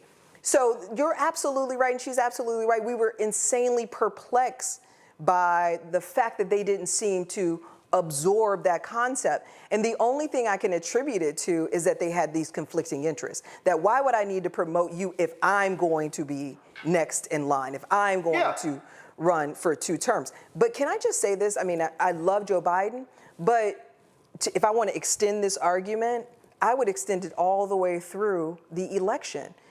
I remember at certain points in the election, I'm like, where is Joe Biden? Why isn't he in North Carolina with a mop? They had just had a storm, a horrible storm, mopping up streets. Like, why isn't he doing more to turn out the Biden voter? Because there is a specific Biden voter. And there were points at which days and weeks he was not even on the campaign trail. I think. So it raises all these questions to her point. 24 for me was just, that whole thing, that whole period was just so insane. And remember, we had not seen an incumbent president step aside since LBJ in 1968. And his numbers were so low.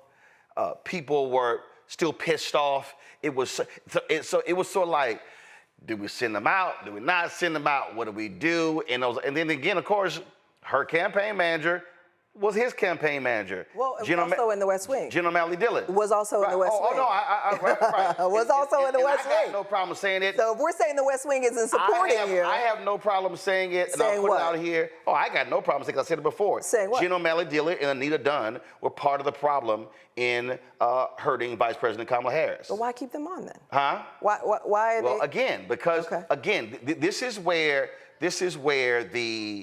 when you talk about just how the craziness of it, there's a and you know this working inside of politics, whether it's for the vice president, Speaker Nancy Pelosi. There's a difference between the chief and their relationships with, let's say, a VP or another senator or another member. But it's different when staff has their own agendas. And there are different people on staff who operates differently. And they're grudges, not just agendas. Right, because she brings it up. She wrote about, of course, when she criticized President Biden Vice President Biden during the campaign when it came to busing. And I know from own reporting, there were people on Jill Biden's staff who never got over it. Absolutely. Never got over. Absolutely. And again, I still go back to, all that BS going on because nobody thought they were gonna need her in 24. But my point is, you didn't have to wait to 24. You needed her every day. No. To her point, you know what I mean? And I think that's the thing they didn't accept, which was doubly insulting for me. It wasn't just that you weren't positioning her for a presidential one. My point is, you're not even leveraging her today to your advantage, efficiently, effectively, and maximizing her presence. To her point, what we tried to build the vice president up was to drive this point that she actually is the coalition builder. She can build that coalition and cultivate and foster that coalition he was going to need or she was going to need to win long term. I mean, Politico wrote about it, how she brought in all of these groups and was meeting with them in her ceremonial office. Because he wasn't doing a lot of meetings. We designed all of that intentionally to not only build her infrastructure and develop her relationship with all these groups or strengthen her relationship with all these groups, but really to position him or her to win come whatever, come 2024. Yeah. So that was my real thing is like, wait, we're doing good things right now that could benefit you and that you need to be elevating, but there was a reluctancy and a hesitancy. I think it's because of the grudges, the relationship dynamics, and the conflicting interests. And the point I'm making, and panel, get ready, I'm about to come to y'all, and the thing that just, again, that jumps out at me. So because they were thinking, oh, he's running again. He's running again. So you essentially, you shitted on your VP, thinking, yeah, we ain't gonna need her. You had people. It wasn't. Oh, yeah. No.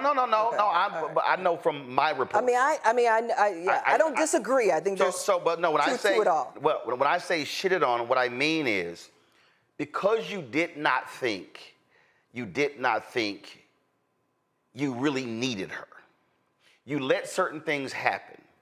Those things that happened caused her popularity, and I'm not removing her responsibility from any of this. Please. No, because everybody has a role in has agency, themselves. and you had 12 reporters. But what I'm saying is, those things also played a part in if you were here, going down here. Totally. And then the problem is, when you needed her, when you never thought you needed her, when you needed her, she was starting here, and now the role that you played in her being here, and now she has to now fight to come up. And so that to me, the lesson for leaders, not just political leaders, the lesson for leaders is none of us know what tomorrow, the next hour, the next minute holds. And so while you may think you are number one and you got this, you also have to recognize that you do have to position for the continuity of leadership. And decisions that you make today could have negative consequences tomorrow. And we saw the consequence of her losing and what we're in now. And I hope people learn from that in politics, don't always just take out the folk who are on your side. Work with the people on your side, because you might really, really need them a little bit later. Go ahead.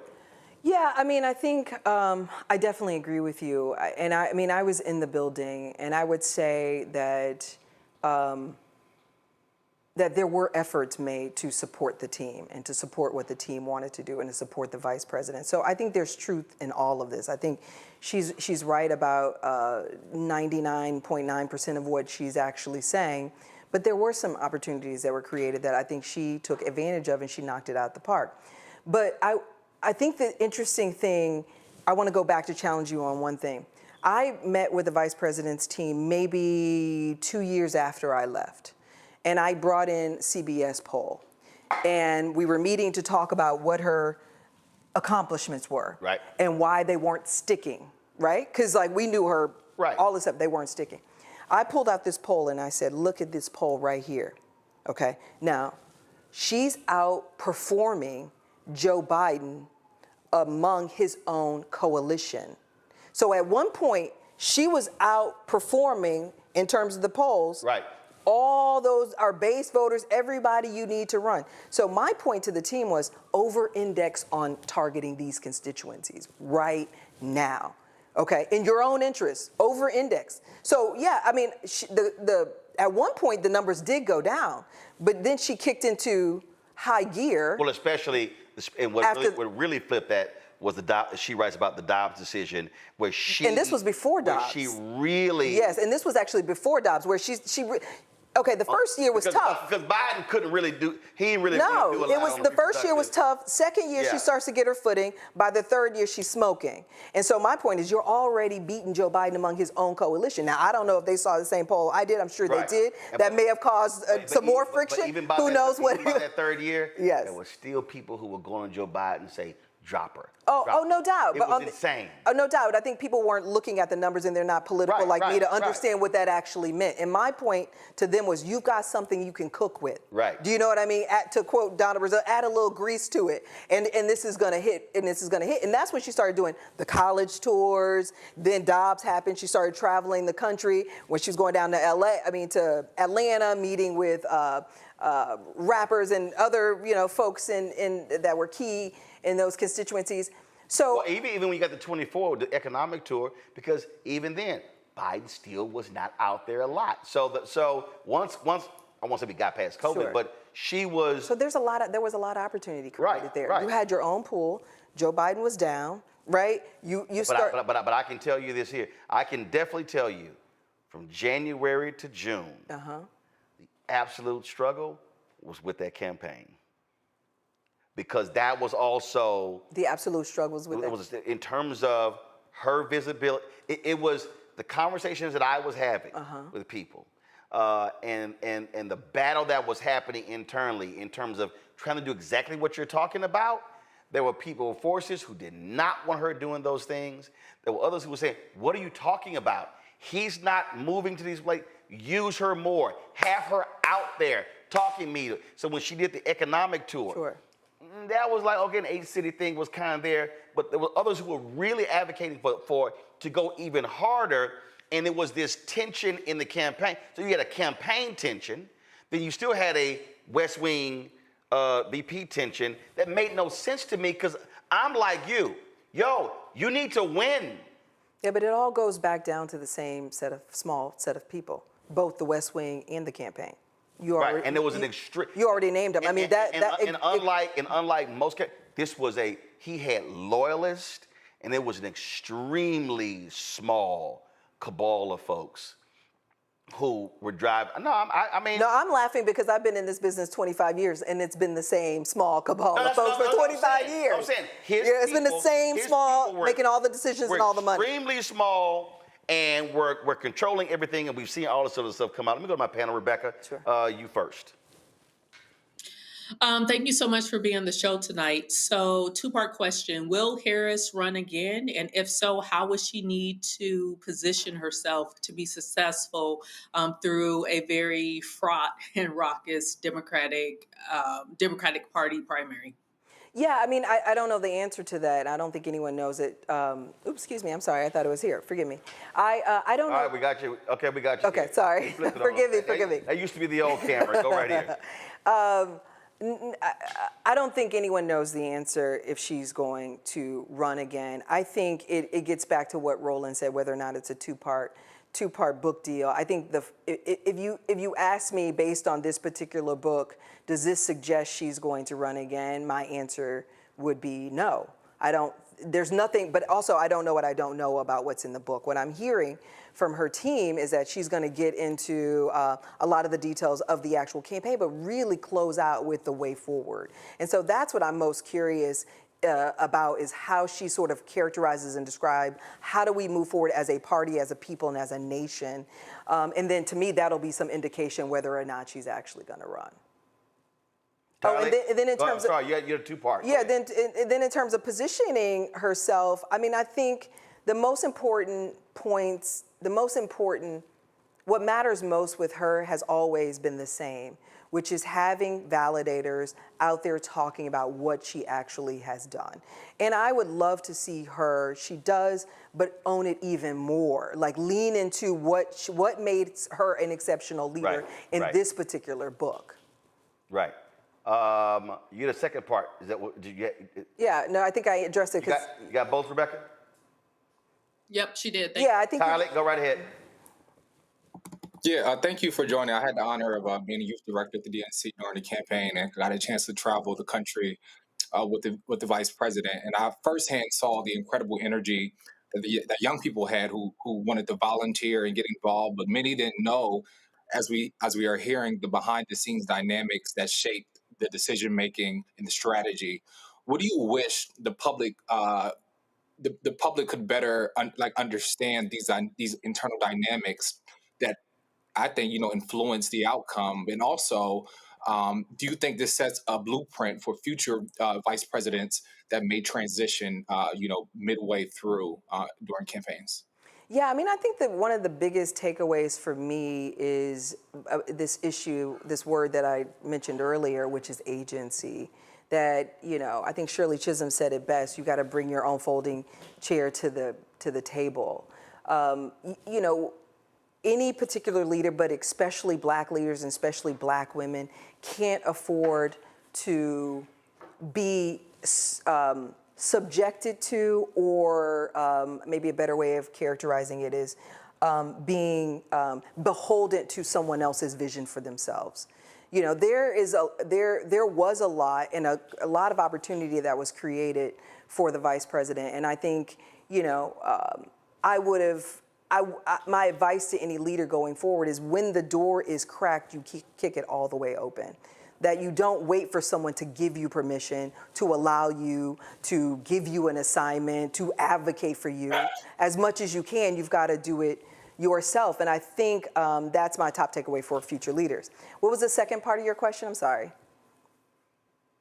Yeah, my second part would be, a future vice president that may experience the same thing. Yeah, I mean, honestly, I think she established an incredible blueprint. I think it started slow because we were in the middle of COVID. But once she got her sea legs, we were sort of out of spring training. She was out of spring training, and then she hit the ground running fast and hard.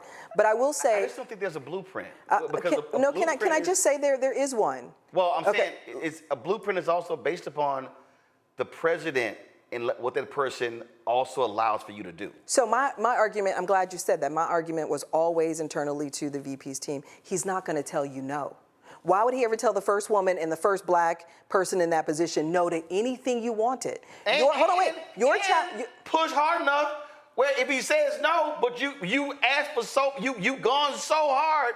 Look, damn it, I'll let you do this here. No to that. Okay. So the challenge for the leader is to know, if we're talking about blueprints, know what you want. So you can go and advocate for it, and if you don't get what you want, which this wouldn't have happened in this particular situation, you've got an outside infrastructure that can push the White House to get you what you wanted. But can I just say one other thing? Because there is some other thing about a blueprint. What I saw Joe Biden do, and I just talked about this earlier, and maybe it's sort of the white man in him and that privilege that comes along with that. But there were several times where he got ahead of the president. There were several times when he went to the president and said, this is what I want to do. I mean, I don't know that the story is even told, but before the inauguration in 2009, he went to the president and said, I want the Recovery Act. Now, let me tell you how genius that was. You know what that means? You're only going to get one bill passed, likely, worst case scenario. That was going to be the first one. Why would he choose that one? Because that would enable him to go all around the country, write checks, purple states, blue states, districts, establish his own infrastructure. So he was thinking long term about his own future. Now we also know that he asked for a lot. Obama let him do some stuff. And then Harry Reid was like, man, get his ass out of here. He missed my negotiations. Absolutely. So that was a different deal. And then he became marginalized. But he never stopped knocking on the door. But here's the thing that I also... And neither did the vice president. But here's the other thing that I think, and again, this is why I disagree with this notion of a blueprint. The difference with Biden, first you're talking about a person who was a creature of the United States Senate, who had extensive Capitol Hill relations, who had extensive foreign relations, serving as a chair of the Senate Foreign Relations Committee. One of the reasons he was picked, served on the committee with Obama. And so he brought, frankly, heft to the position. She comes as vice president, gets elected 16. So basically, you're in the Senate 3 years. Before that, Attorney General. Yeah.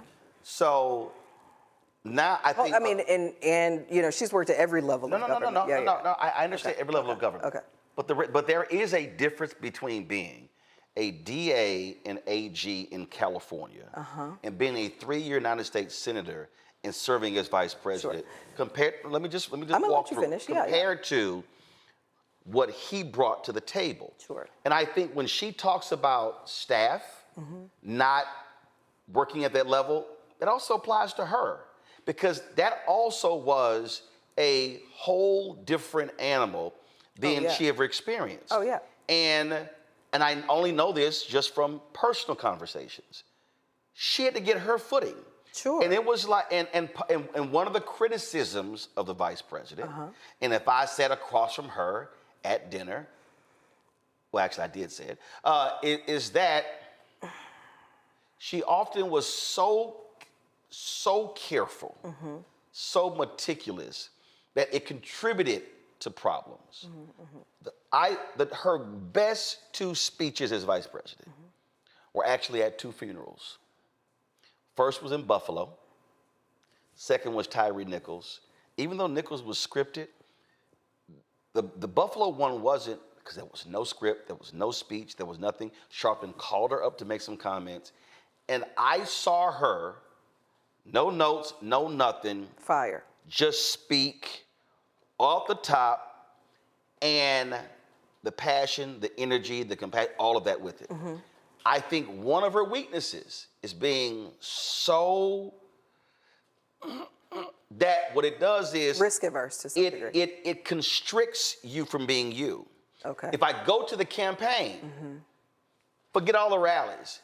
It was when she had the rally. There was a rally at the hangar at the Detroit airport, but it was the speech she gave at the Union Hall, and I kept saying, "Y'all need to unleash that Harris." And so I think for her, just like anybody else, that first couple of years, she had to gain footing with what that was. Unlike a Biden who, because he had operated in that power circle for so long, hell, he just, to your point, he just rolls in and say, "Hey, so this is what I want to do." Let me interrupt you before I forget my point.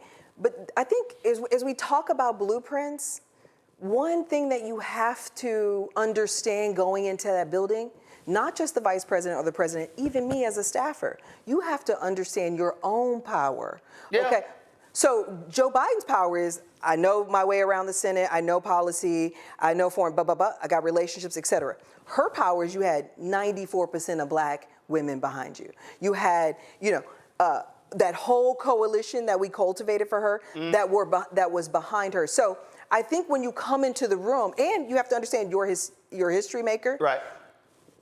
I dare somebody, I don't know if I can curse, but I wish a motherfucker would kind of an attitude. Yeah, we cuss all the time. Exactly.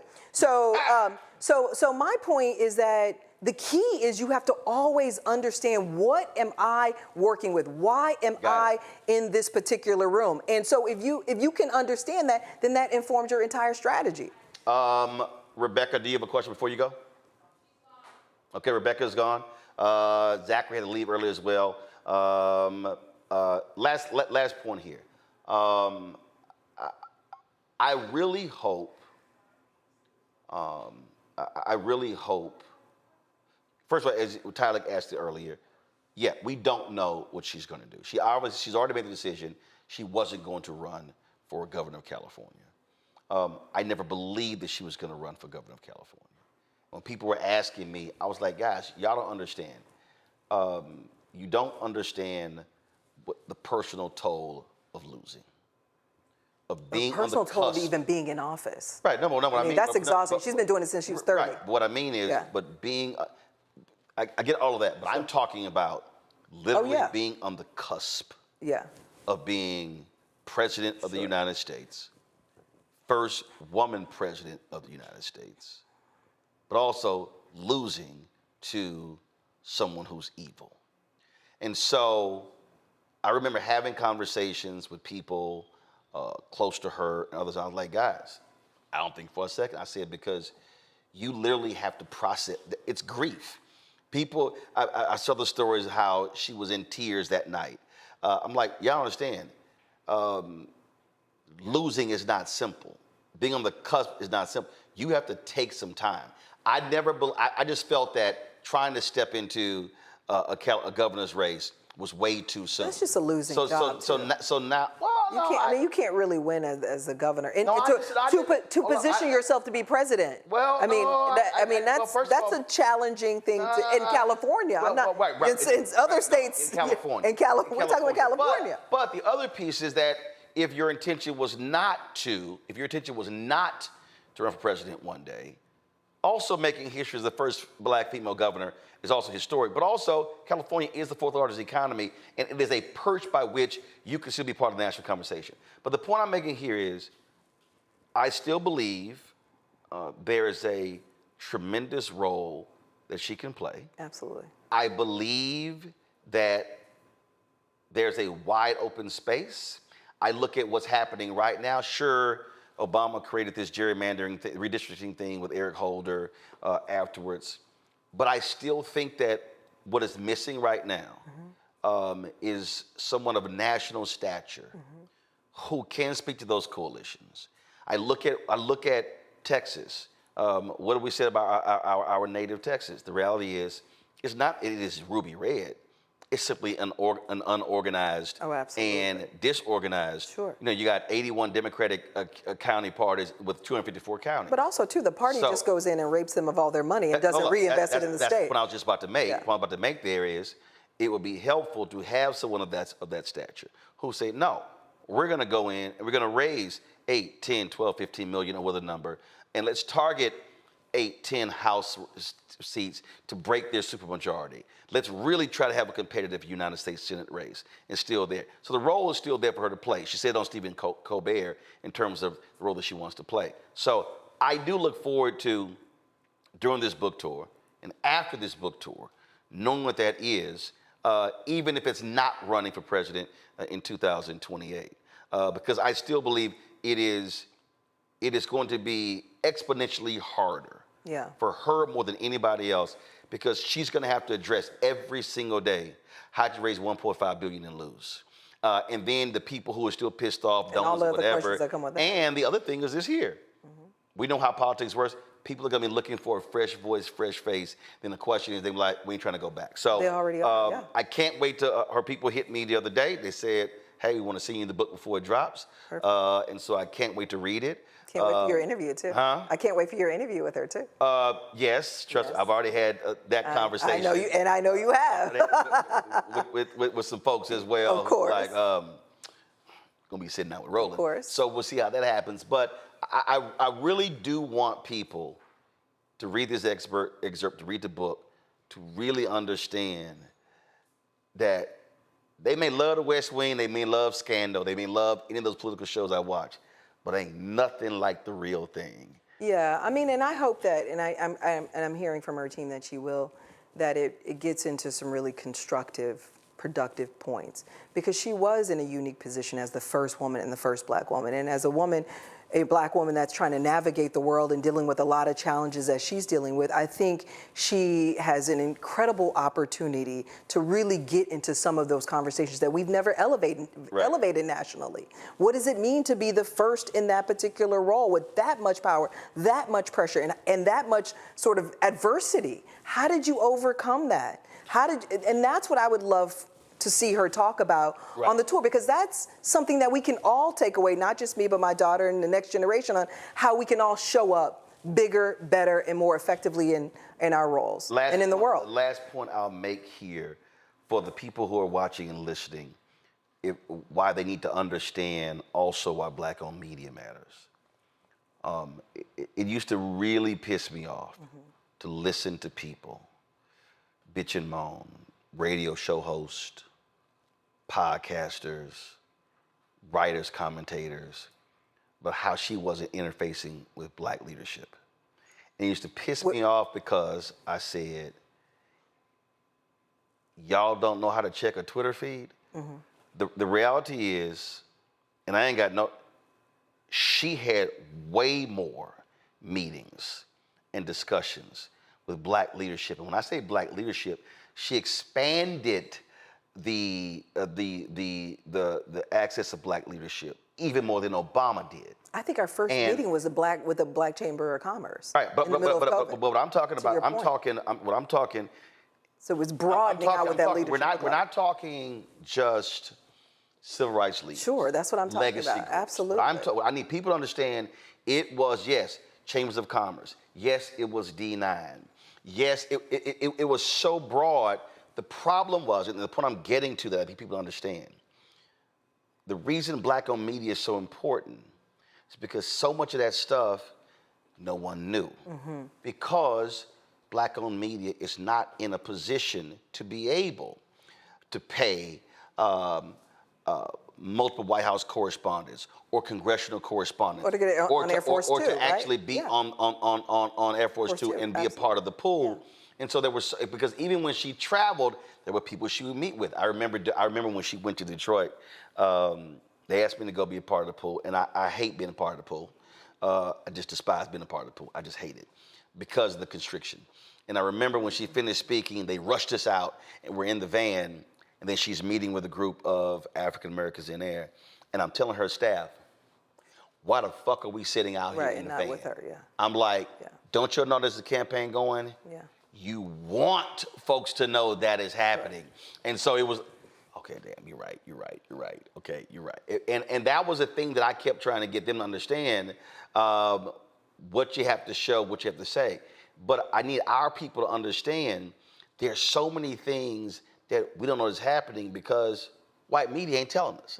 They ain't covering it. Well, and so why we need people to support Black-owned media is because by having our folks in those places, we can tell those stories in real time and not when a book comes out 3, 4, 5 years later. And then if more of us were aware of those conversations, I think we wouldn't have had a lot of the BS that was being thrown out there, what she wasn't doing, we don't see her, and all sorts of stuff along those lines. Can I close on one note too?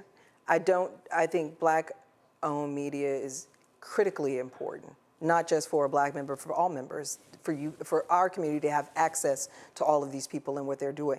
But can I also add that Black staff with authority is insanely essential in these places. And so we as a Black collective should be advocating for asking questions about who the hell looks like me that's at the table, that has budget authority, that can go in and tell the president's team, stand down, we're not doing that, that can tell the vice president or any of these elected officials what's happening behind their back, protect their own interests. So that is critically important. And it's not just at the White House, it's at the Capitol as well. That's very important. And many of these, many members that look like us don't have those folks around them. More importantly, they're not also at the table advocating for going in, let's just pick because there are some Black folks who they do hire who do not advocate for us. No, I mean, and it's intentional to some degree. It's insanely intentional. But the point too is even if you're at the table, I need to know that you've got budget authority. Y'all people are hilarious. What happened? We need to see her shoes. Y'all need to stop. Y'all need to stop. I don't know what the hell people be talking about. Do you know how many times I get that? Do you understand? First of all, they don't understand. I see everything. Okay, and tell them what they look like. I actually see the shit. Y'all, they Black. Calm down. See, they don't realize I monitor the chat while things are happening. So the book is 107 days, y'all. Vice President Kamala Harris, can't wait to drop. Again, they're going to be sending me a copy. Yes, I will read it because it's some other political books. I got them on the shelf. I ain't read them because I didn't give a damn. Ashley Etienne, we appreciate it. Thanks a bunch. Look forward to having you back. And now, what little high school you went to in Houston? Clear Lake High School. What you mean? Is there any other? Is there any other Jack Yates? First of all, is there any other Jack? Is Clear Lake actually in Houston? No, y'all co-opted us because we got NASA. Y'all wouldn't let us not be in Houston. And y'all were broke, so y'all need that tax base. But yes, yours truly went to the Jack Yates High School. Everybody know that. Good to see you, fellow Houston. Everybody know that. Y'all, that's it for us. I appreciate it. Hey, tomorrow I'll be live from Dallas. Look forward to a bit broadcasting from there. But do me a favor, support the work that we do. Join our Bring the Funk fan club. I keep telling y'all, and I'm telling you, Y'all have no idea, in the moment that we're in, why Black-owned media is so critically important. Your support absolutely matters. If you want to give me a cash app, use the Stripe QR code. You see it right here on the screen. The goal is to raise $1 million between now and December 31st. If 20,000 of our fans contribute on average $50 each, we'll get there. We've already gotten, folks, $150,000 since last week. So the goal is to raise another $850. PayPal, R. Martin Unfiltered, Venmo, RM Unfiltered, Zelle, Roland at RolandSMartin.com, Roland at RolandMartinUnfiltered.com. Check your money order. Make it payable to Roland Martin Unfiltered. P.O. Box 57196, Washington, D.C. 2003 7-0196.